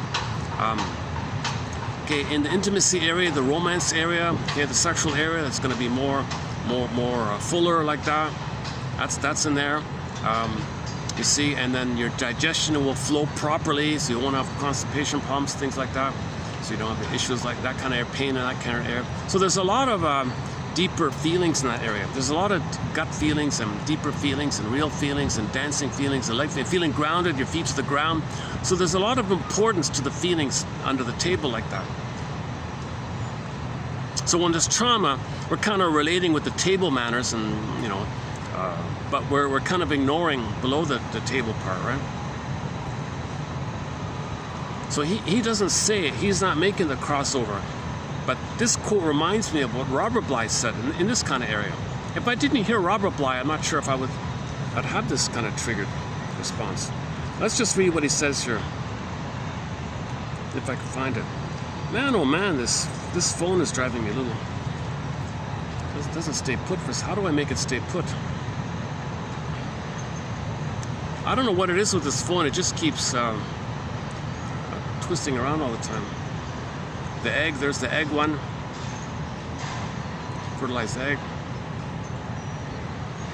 Okay, here we go.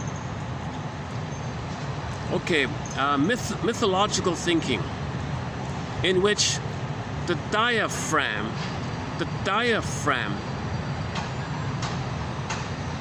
is equated with the surface of the earth.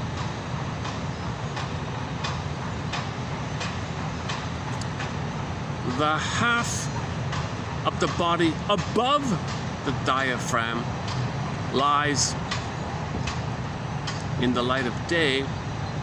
The part below, namely the belly, lies in the darkness of the night and the unconscious.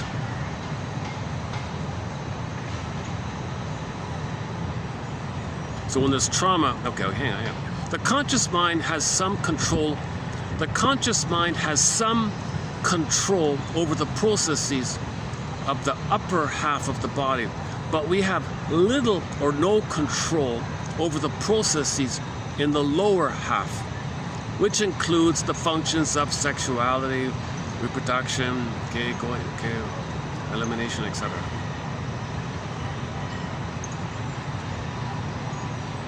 So if the person's constipated, can he use his mind to make his digestion better?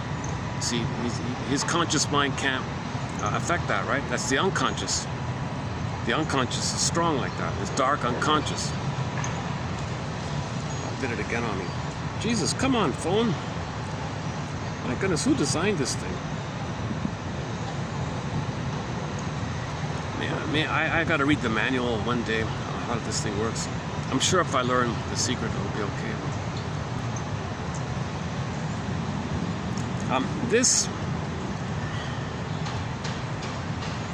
Okay, so this part of the body, this lower half, it's more of our, like, it's more in the area of our instinctual nature, our embodied nature, like our aliveness kind of area, like that in the body, right? Whereas the functions of the upper half are more subject to conscious influences and conscious efforts. So we can consciously set the table correctly, but we can't consciously make ourselves bounce up and down with joy like that. You can mimic it, but that's not the real thing, obviously.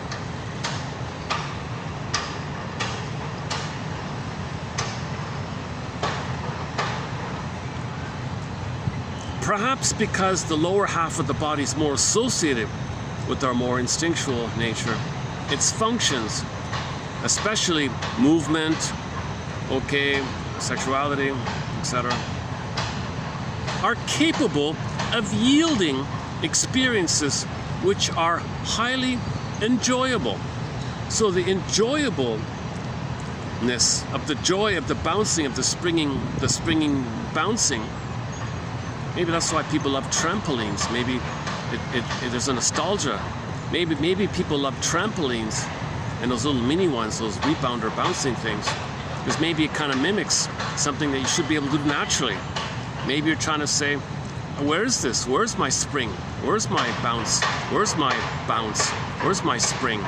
You don't have it. Oh, buy those trampolines. The advertiser says, well, just go on the oh, hang on a second. Let's get some space here. I'm gonna need to move here. Hold on a second. Let's find a spot.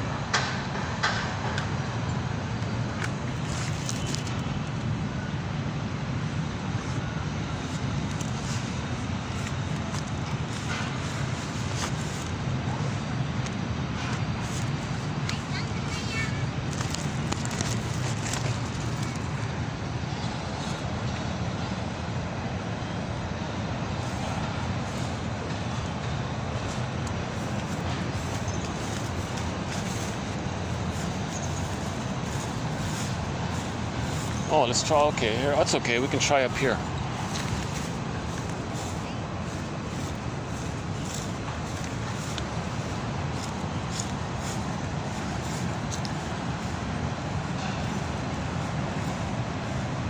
Today's a Monday. A Monday mid-afternoon. School is out. It's still a summer break for the kids.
Okay, let's just let the iPhone read it out here. Do you prefer the male voice or the female voice? Let's try let's switch it over to the female one then. Okay, hold on a sec. Let's read the whole thing. Interesting quotes, this one, 3101. So, in about a month and a half from now, we'll catch up. I've got a development, I've got a reading, I've got a lag, I'm kind of behind, I'm playing catch up. I'm 20 pages behind basically. So I'm still playing catch up here. Okay, female. Oh, come on, phone. Yeah, okay, let's give it a shot. Let's see if it works.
Experience the fullness of life by the traumas of their childhood. Hold on. This is the basic disturbance in their... Again, take two. Okay. Let's see if it works this time.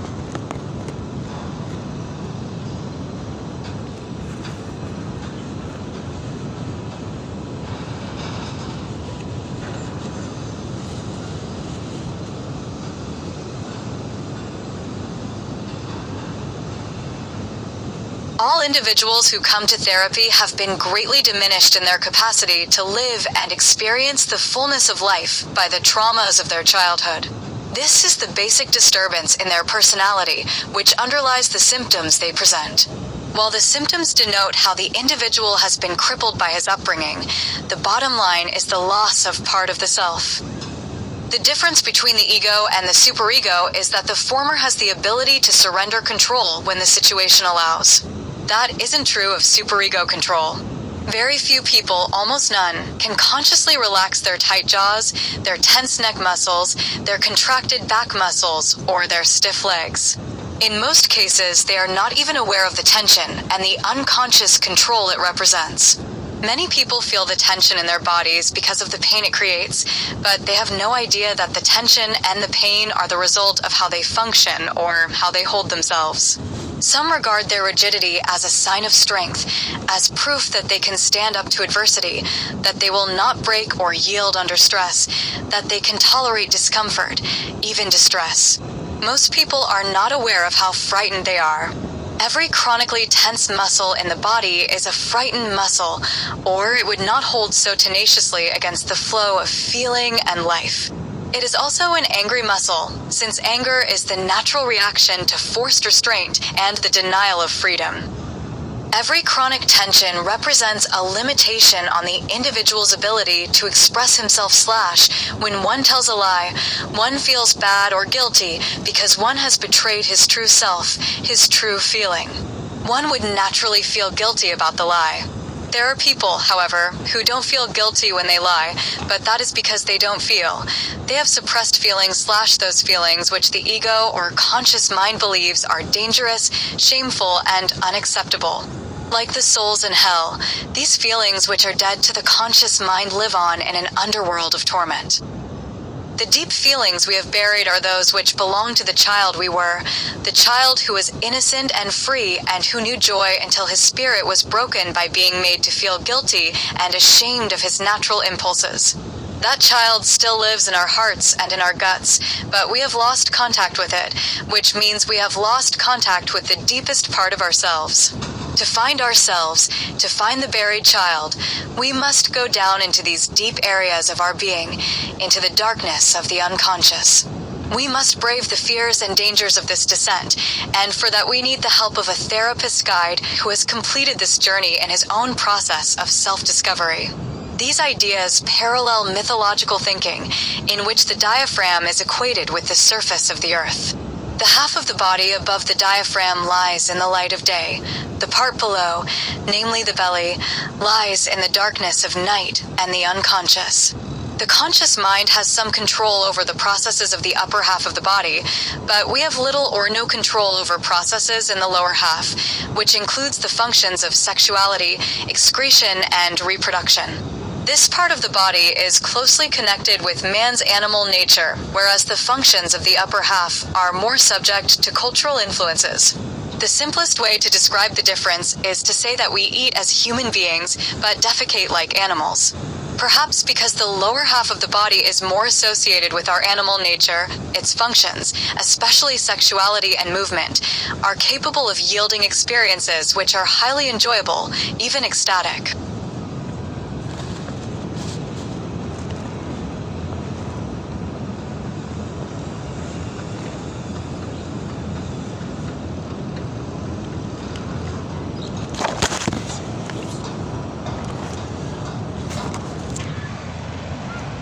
Still recording?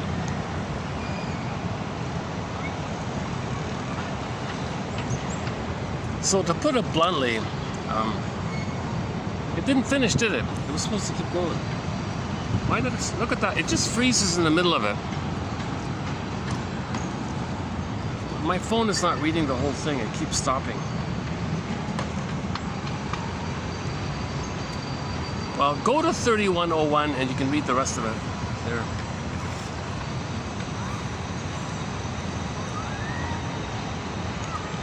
So, no one was saying, like long ago, parents were very abusive with their children about the washroom area, the washroom training. Hold it, hold it, hold it. No, no, control yourself. He's angry by it. That can lead to the constipation kind of area. So there's anger in that kind of below the diaphragm area. A lot of anger and frustration. There's a lot of hate in that below, right? So you transfer the personal thing onto the planet thing, and on the planet thing, you get the idea, I think. Oh, there's a fish to the side. Once in a while, they've got a baby alligator. It's kind of fun to see these baby alligators sometimes walking around. I was in a park, another park, doing a video, and right behind me was an alligator, a small alligator, walking across me behind the camera.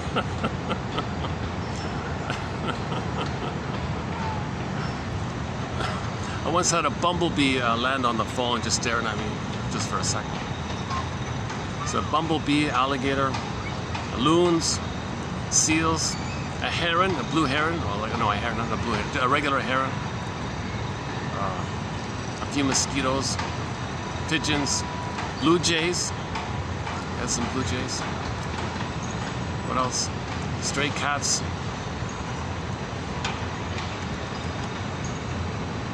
I'm forgetting, and there's a few other companion animals to our collection here.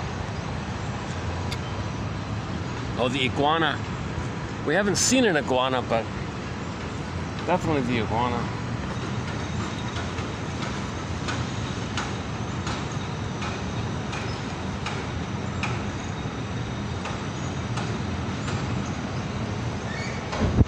Robert Bly was saying, well, everything you don't know about yourself is considered like painful and angry and dangerous like that.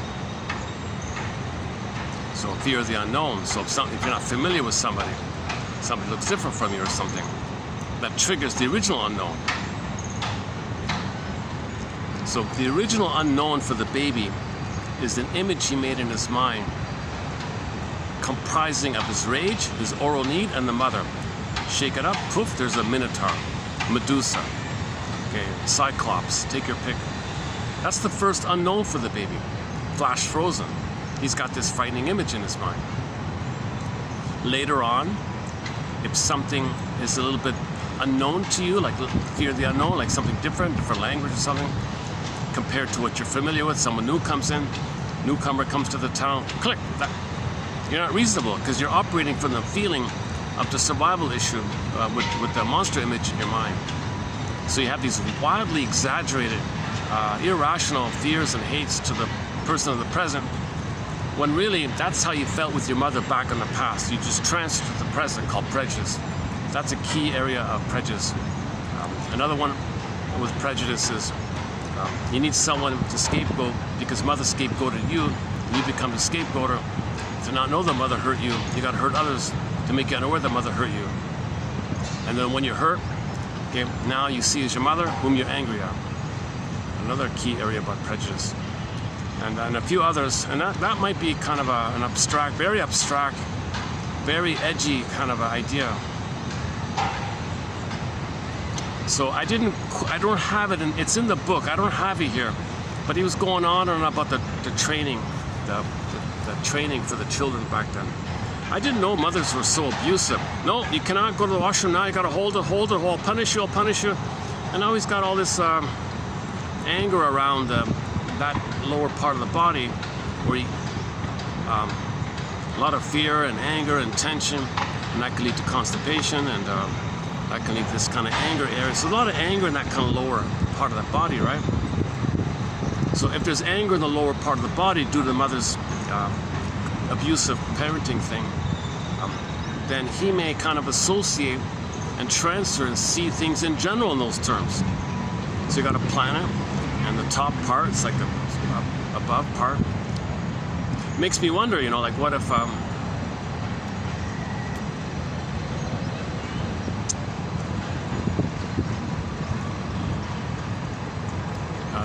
there's a movie called Trading Places, right? Like what if magically everybody who lives above the equator goes to the south of the equator. Everybody who lives south of the equator moves up to the north of the equator, and wait a while. Maybe it's nothing to do with skin tone, nothing to do with that, nothing to do with melanin, nothing to do with the pineal gland damage. And maybe after a while, people who live above the north, it's all very acceptable and all that, and everything below the equator, they hate it because below the body they hate it because of the bad training by the parents. Hold it in, no, not now. I don't hope so. That's just one part of it, the training in that area. But also, as mentioned before, in trauma you can't link love and your love and affection with your body. So the sexuality is missing the love. So there's like a problem like that, right? For many people. So all the important things are kind of below, like a little bit like on the below half or something. So all our trauma, all our hate, all our fear, but all our gold, all our treasure, all our potential is kind of like in that below area, right? Because you want to feel embodied, you want to feel energy in your solar plexus, they call it, or, you know, your root chakra, your solar plexus chakra, the chakras here, and your heart chakra, of course. You want to dance, you want to walk with grace and flow. Look at that. See, if you don't walk, it makes a big thing. I was mentioning earlier, he makes a big deal about walking. If you don't walk in a human analogous way to the way animals have grace in their walk, look at a cat. Watch a cat. Look how graceful those cats walk. Man, oh man, those cats are graceful.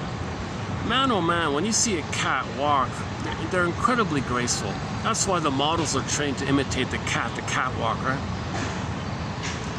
So the human version of the grace, the human grace, is the energy flows in the body, and that moves your body. That moves your body, right? Your body rhythm or something. But if you watch anybody walk, including myself, I'm a little slouch myself. I'm a little tense myself when I walk. I have the trauma too, you know. See?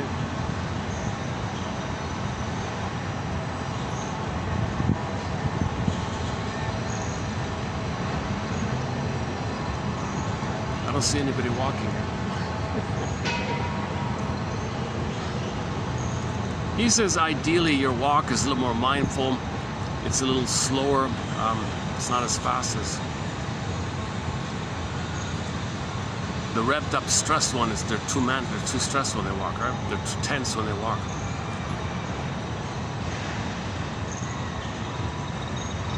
My hunch is people who are very aggressive, like with the side, get out of my way, you're in my way, I'm gonna bulldoze you. I'm not gonna share with you. I've got oral rage, I've got oral greed. It's all mine. The pathway's mine. I don't share. I've got greed. It's all mine. Get out of my way. You know, so that's the oral rage, the oral greed, and the walking doesn't have that cooperative. They don't want to share with you like that.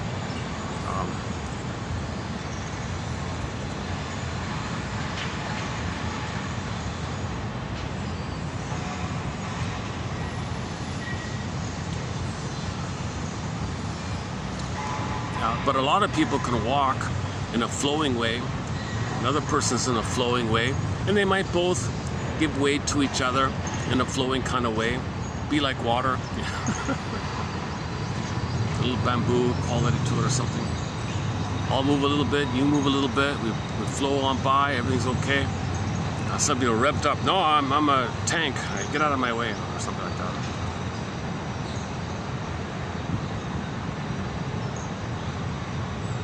A brick.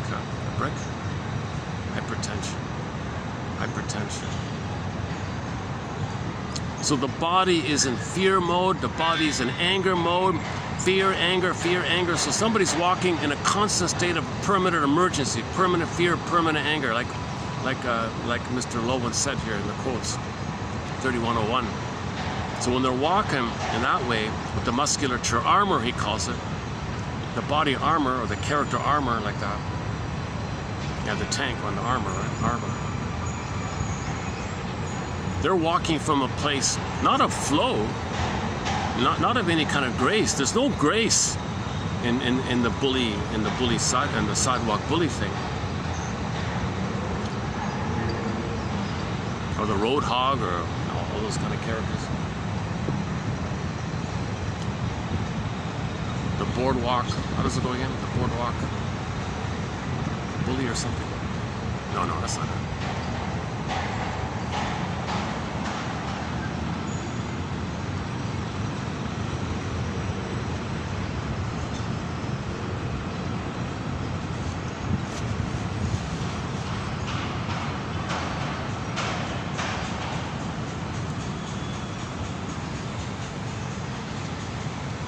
Let's check the battery here. How are we doing? Battery's at 45%, 420.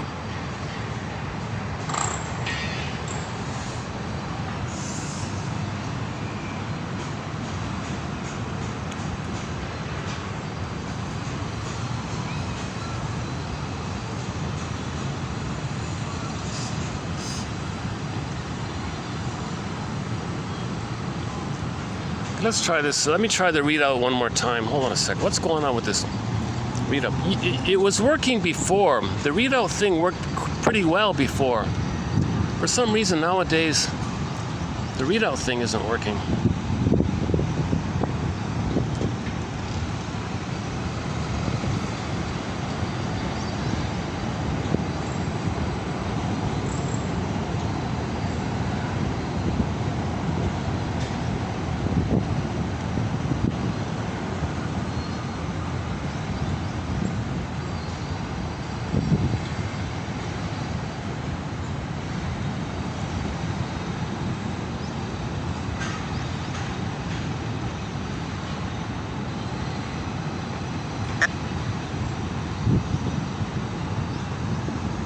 A low in TQ 3101.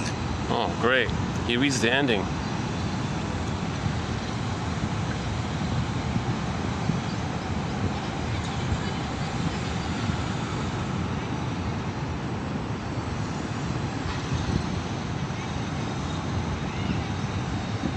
$3,101.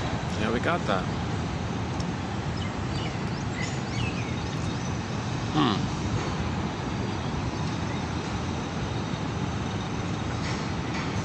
Let's try again.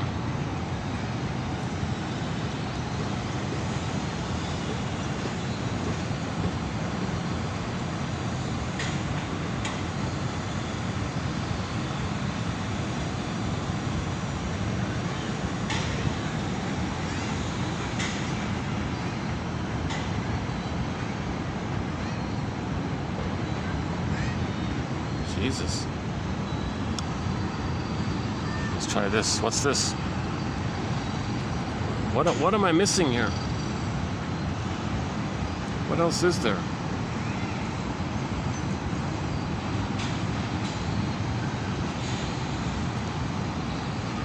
Reading speed.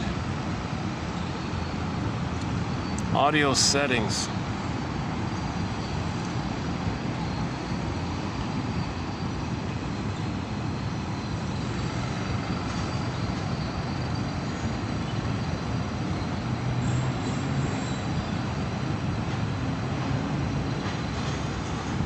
Still no. Jesus.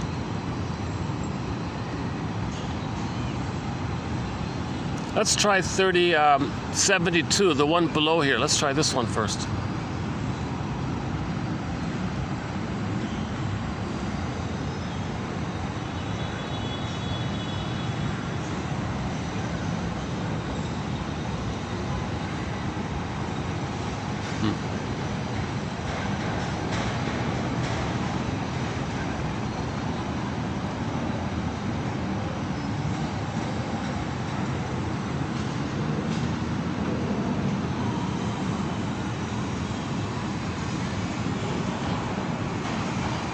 A young man suffered an anxiety attack when he was asked to make a presentation in front of his coworkers. The true reaction here may be to the loss of oxygen, not stage fright. Getting up in front of people took on a life and death importance. This man suffered from anoxia during birth. His current fear resonates with his past terror, and as a result he feels he is dying again. There's nothing to be afraid of. They're your friends, he may be told by a counselor. Yet the amygdalae have found a great deal to be afraid of. Together with the brainstem, the old anoxia and fear of death intrude into the presentation, and it again becomes life and death. The current fear kicked off the chain of pain, evoking the primordial terror at the start of life. Yes, there were later fears in his childhood that counted as well. But the visceral anxiety had its roots before he sought his first person. If the original terror was not compounded later on, there would be far less fear in making the presentation. Most evidence points to the fact that local anesthetics cross the placental barrier and affect the newborn. They are more sluggish than non-drugged babies and do not root for the nipple as readily. It can be the beginning of a generally passive personality. Neurosis begins somewhere. The chemical environment during gestation is just as important as the social environment after birth, indeed, more so. It is the sympathetic nervous system that keeps us on the alert and maintains a state of pain. And, vice versa, it is pain that keeps us alert, often too alert, so that we cannot relax. A baby who is left to cry it out is not loved. No one cries for no reason. Crying means there is a history of pain somewhere, and if we cannot find out where it is, at least we can offer comfort. Doctors may tell the worried parent, the baby is not wet, she seems comfortable, and really has no reason to cry. Not so. The reasons may lie in what happened before birth. Even in the womb she was a human being, had a brain, and could feel pain, and as we know now, can cry in the womb. She couldn't express her discomfort in words at that time, so she now expresses it in tears. Let us listen to our feelings and pick the baby up whenever she cries. Love your child and treat her as a feeling being from the start of life. Anxiety is a history. The original event or feeling is approaching consciousness / it is the early womb trauma plus the birth trauma that produces the visceral reaction we call anxiety. It happens because some current event, an angry tone by someone else, sets off the prototype. The danger in the tone sets off primordial imprinted fears. There is an oversecretion of cortisol stress hormone because that was the original life-saving physiologic reaction. The problem is that this reaction occurs without connection because it is practically impossible to gain access to the memory without a systematic approach, going through lesser pains first. So now we have free-floating anxiety / anoxia can never be explained. It is a physiologic state, not an idea. That is why anxiety is so amorphous. It is pure physical, visceral sensation, a choking, a tightness in the chest, churning stomach and a constricting band around the head, dizziness, vertigo, shortness of breath, skipped heartbeat, etc. This anoxia occurred long before the development of the logical cortex, which could have made sense of it.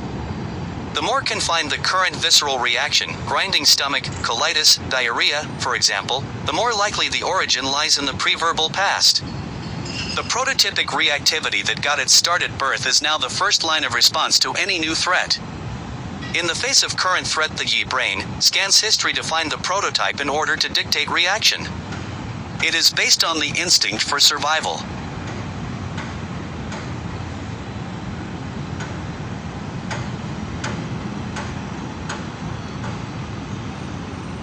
Oh, it stopped, huh? Well, let me continue then. It suddenly stopped. During the first months of life, if a mother or father doesn't look into a baby's eyes with love and warmth, doesn't caress the child, talk to the child, feel love for the child, that lack of feeling determines the growth rate of cortical nerve cells or neurons in the child's brain. Loving the child is loving his brain, in other words. We don't usually die of fill in the blank. We die from the lack of love that makes the fill in the blank. The same for drinking, smoking, overeating, etc. Well, here's the Bruce Springsteen song. I burned each bridge I crossed until I stood at your gate. I was looking for some lost part of myself. I prayed you might restore. So in the earlier, we talked about this. Lowen said, when the feelings go away, repressed, suppressed, disavowed, now they're like lost souls in the tormented hell place. So he said, well, I was attracted to you because I thought I'd get my feelings back. That lost part of myself would come back to me. That's a blind spot. She can't do it, huh? And the other one is from Bergler's book. Somebody quoting Bergler. In his book, The Writer and Psychoanalysis, Bergler explains the process of composition as the defense mechanism.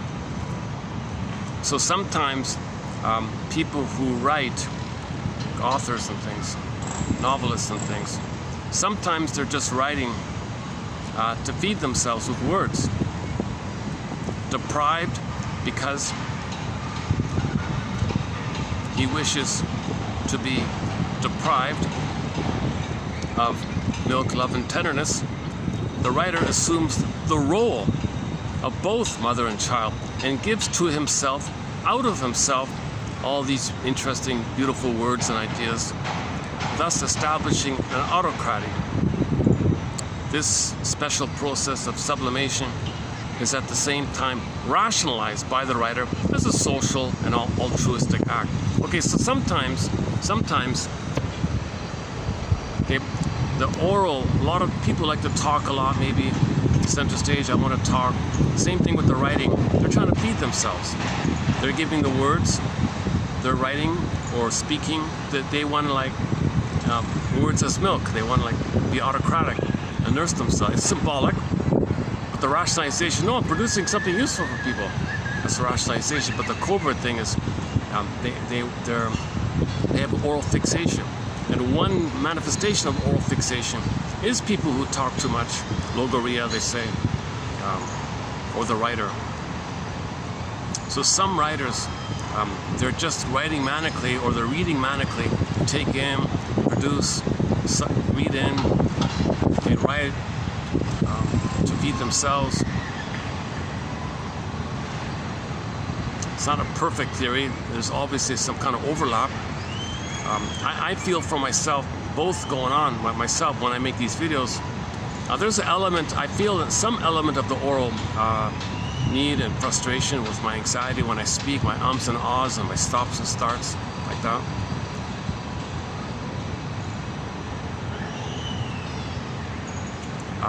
What the deeper pleasure, the pleasurable side of it, versus so there's a neurotic component to my delivery, but maybe the healthier side of my delivery is that I feel good about having it out there that there are these excellent quotes that nobody's noticed.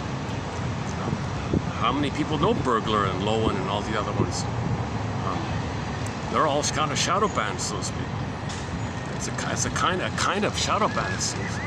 If you promote, if you use all your resources to distract people with useless, fluffy, trite, irrelevant, vague, wrong pop culture psychology,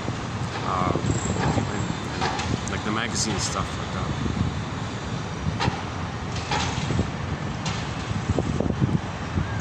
And maybe if somebody is onto something, then they're attacked. Bergler, his band, you know, maybe Mr. Reich was, I don't know, maybe touched the nerve, so they did all that to him. I don't know. Nobody knows the mystery about him. Bergler, I don't see the mystery with Bergler. He didn't do anything offensive.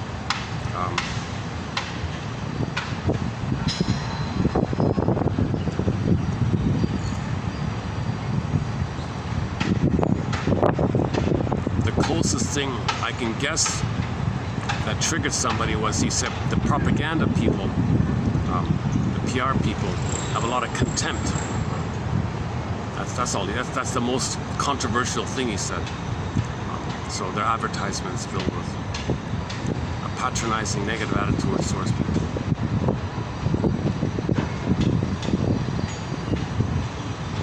Bergler was the main shrink that all the wealthy lined up to see Bergler. You know, I think he was the most effective, most on spot, most articulate, clearest, kind of alert, insightful one. And he was very famous and popular in the 40s and 50s, and he was on all the magazines and on the radio, on the newspaper, on TV, like that. But there get this, there isn't a single audio clip of him. There isn't even a single video clip of him. And get this, there's only one photo of him on the Wikipedia. There's only one photo of him when he was young, it seems. And there's a group there. There's one group photo where apparently he's in a group photo. It's not too clear which one he is actually.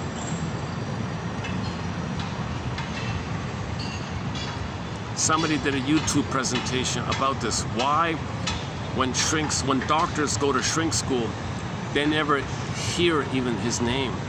But Bergler was the #1 most prolific author of psychoanalysis.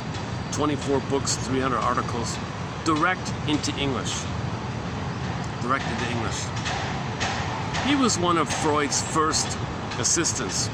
He was only a kid and he was already making notes for Freud or something.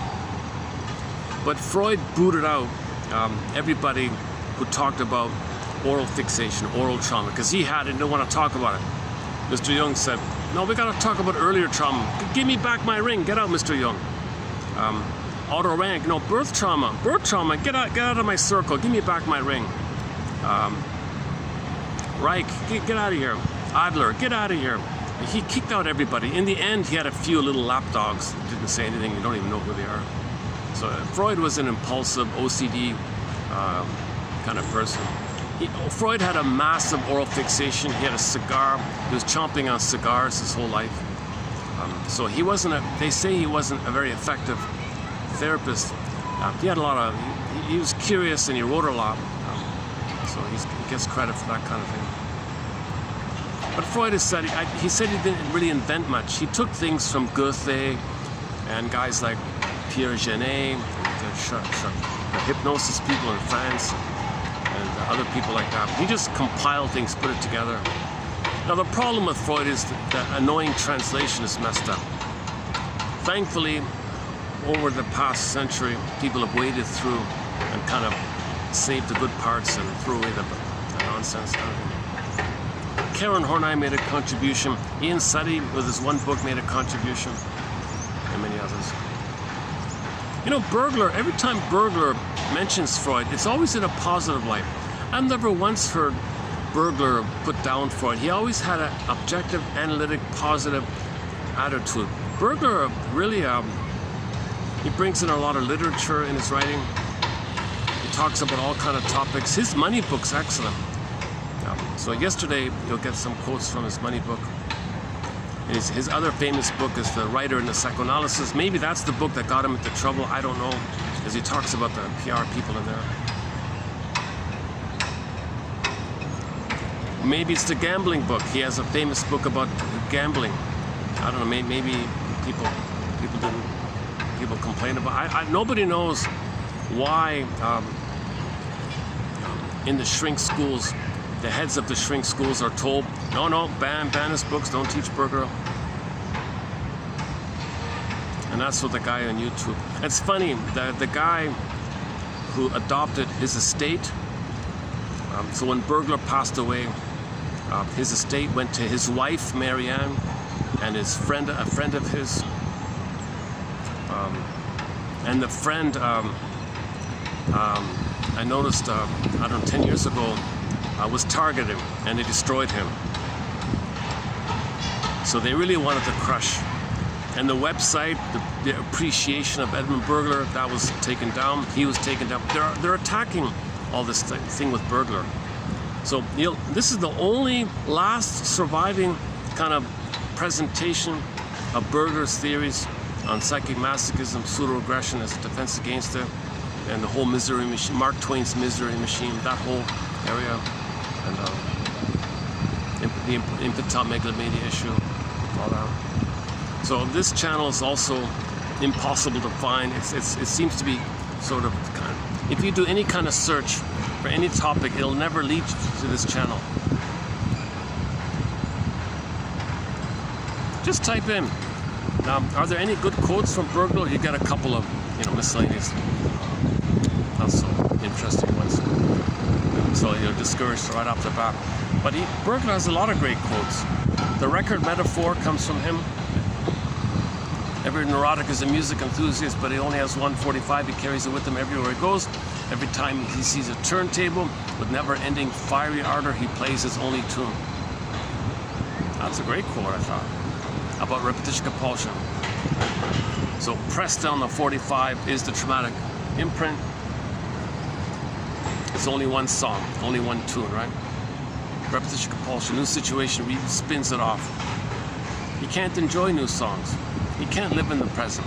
He's living in the past. He transfers the past to the present, takes that 45, pressed from the past, in the present, replays the past script in the present, he plays the old tune. So he's recreating, reenacting what's on that pressed, on the imprint, the script like that. So he has the 45, new situation, plays it again, new situation, plays it again. That's a great metaphor, I thought, and others as well.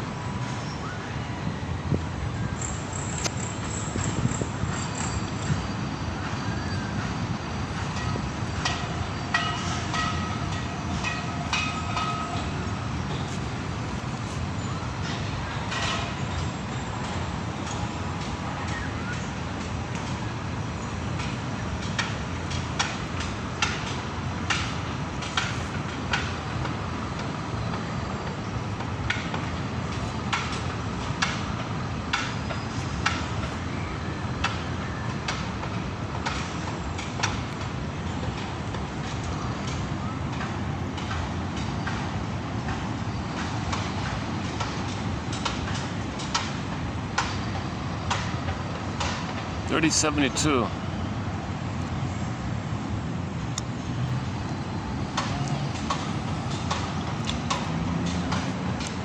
Yeah, but, you know, somebody said about one of the reasons people smoke. I didn't know this. I don't know if this is true. I don't know if I understand it correctly. Maybe I got it wrong. I'll update this. Just a question mark on this point. That maybe one of the reasons people smoke is that it deprives people of oxygen. I.e., if you have oxygen, you might feel. People say, I don't want to feel. Take away the oxygen. Smoking will do that. Plus the usual theories around the oral trauma.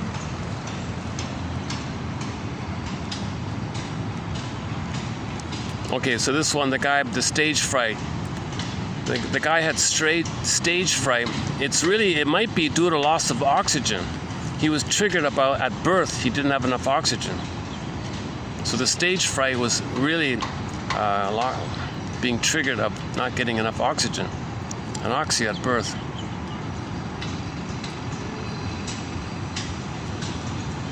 If the mother takes too much painkillers, anesthetics, epidurals, okay, it'll go into the baby's brain. And then he'll have a pattern in life where when he tries something, his brain floods him with endorphins. He gives up. He spaces out, so to speak. So he gives up easily. He tries something, he gives up. Tries something, gives up. Why? The prototype. He was coming out of the canal. Mother took the painkiller, went into his brain. Whoosh, I don't know where I am. I give up. So he tries something, click, I give up. So people who have a tendency to start things and give up easily, maybe he thinks that's the repetition compulsion, the 45, again with the 45, that the original imprint was he tried to come out of the canal, do his thing, follow nature, but then mother took the painkillers, it went into his brain, so he was flooded with this drug thing that made him spaced out. So he tries something, he spaces out. I don't know, I give up, I don't get it, I'm confused.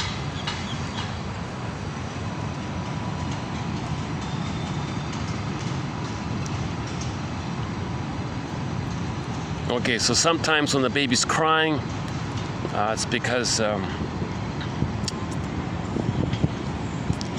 he's feeling the prenatal trauma.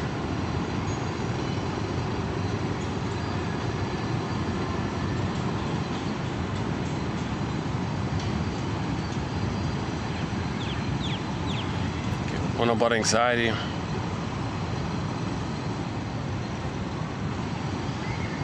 Okay, more about anoxia, okay.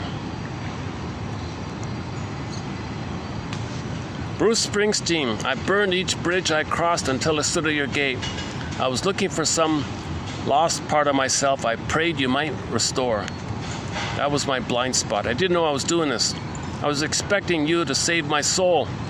That's my blind spot. I didn't know I was doing this.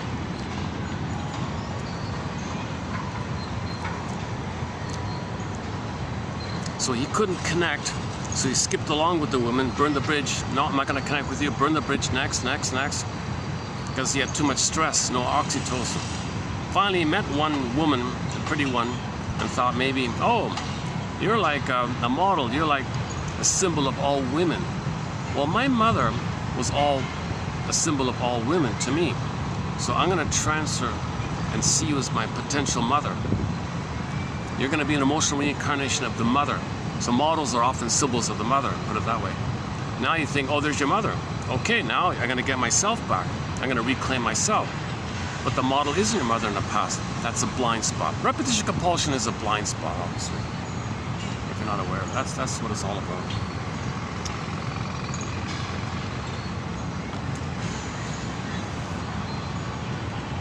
How are we doing here?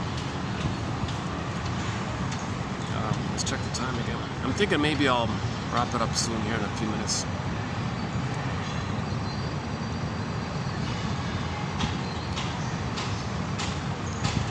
Yeah, yesterday I was feeling okay. I went 4 hours. I was feeling fairly relaxed. I mean, I was feeling a little energized in the room. I've done some of my better videos recently. Today I'm not in the most upbeat mood today. So I'm a little sluggish today, a little bit. But, let's see, how was it again? 4:42. 4:42, so we still have an hour, right? What time is it? Battery, 32%. 32%. So I got less than an hour on the battery, huh? About the same as yesterday. Okay. Well, we could walk around. You want to walk around? It's hard to. It's pretty you know, the music in the mall is copyrighted. In the last video, like the phone picked up some overhead music. It was copyrighted. So let's forget about that.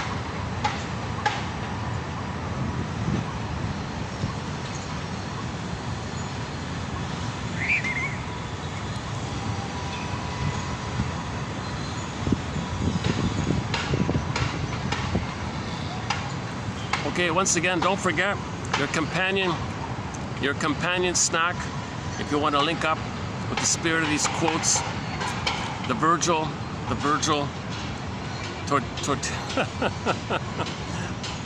Tortina triple chocolate. Dear low car company, I would very much welcome your sponsorship. I'll happily talk about your cookies.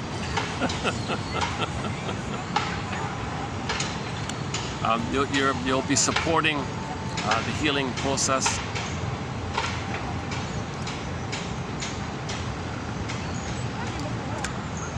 Oops, hold on a second.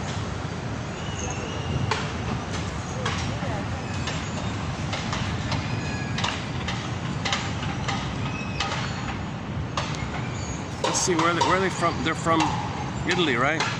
This is an Italian company, right? South Tyrol, Italy. Manufactured by Low Car in Italy.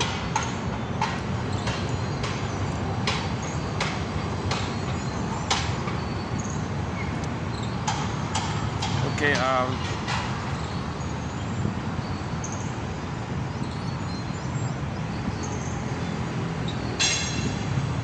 product of Italy. Yeah, this comes from Italy. Yeah.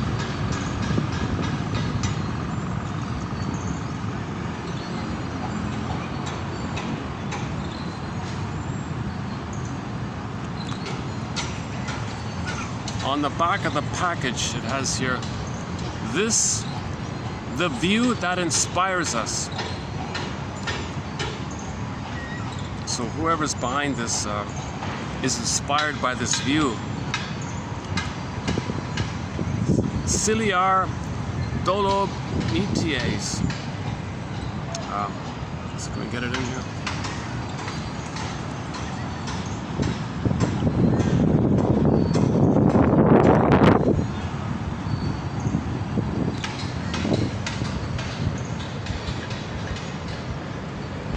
Maybe the guy fell in love for the first time there. Maybe he had his childhood there.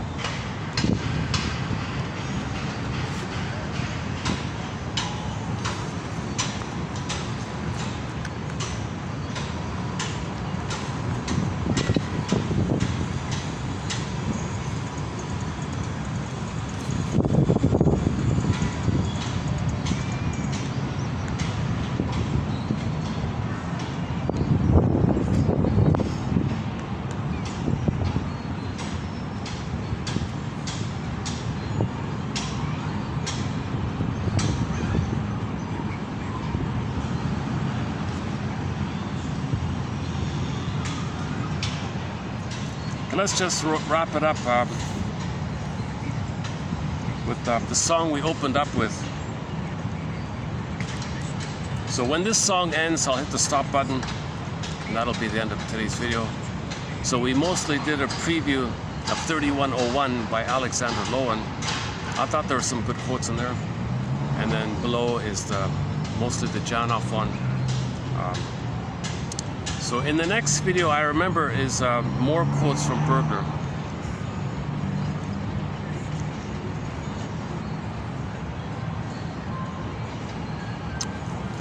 Yeah, yesterday one of the main points is psychosomatic symptoms reveal and conceal your fear, anger, hurt, cry for love. The conflict is held in that compromise in the body.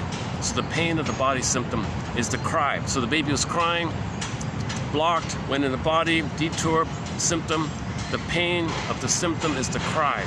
So it's revealing it. The pain is the cry. The fear, the anger, the hurt, the cry, the scream, the distress. Now it's kind of held in the body, so it's kind of concealed. So psychosomatic symptoms reveal and conceal. Your fear with the mother, your cry for love for the mother, your hate towards the mother, but hate is a cry for love. So psychosomatic symptoms represent a frozen SOS. Hold on a second.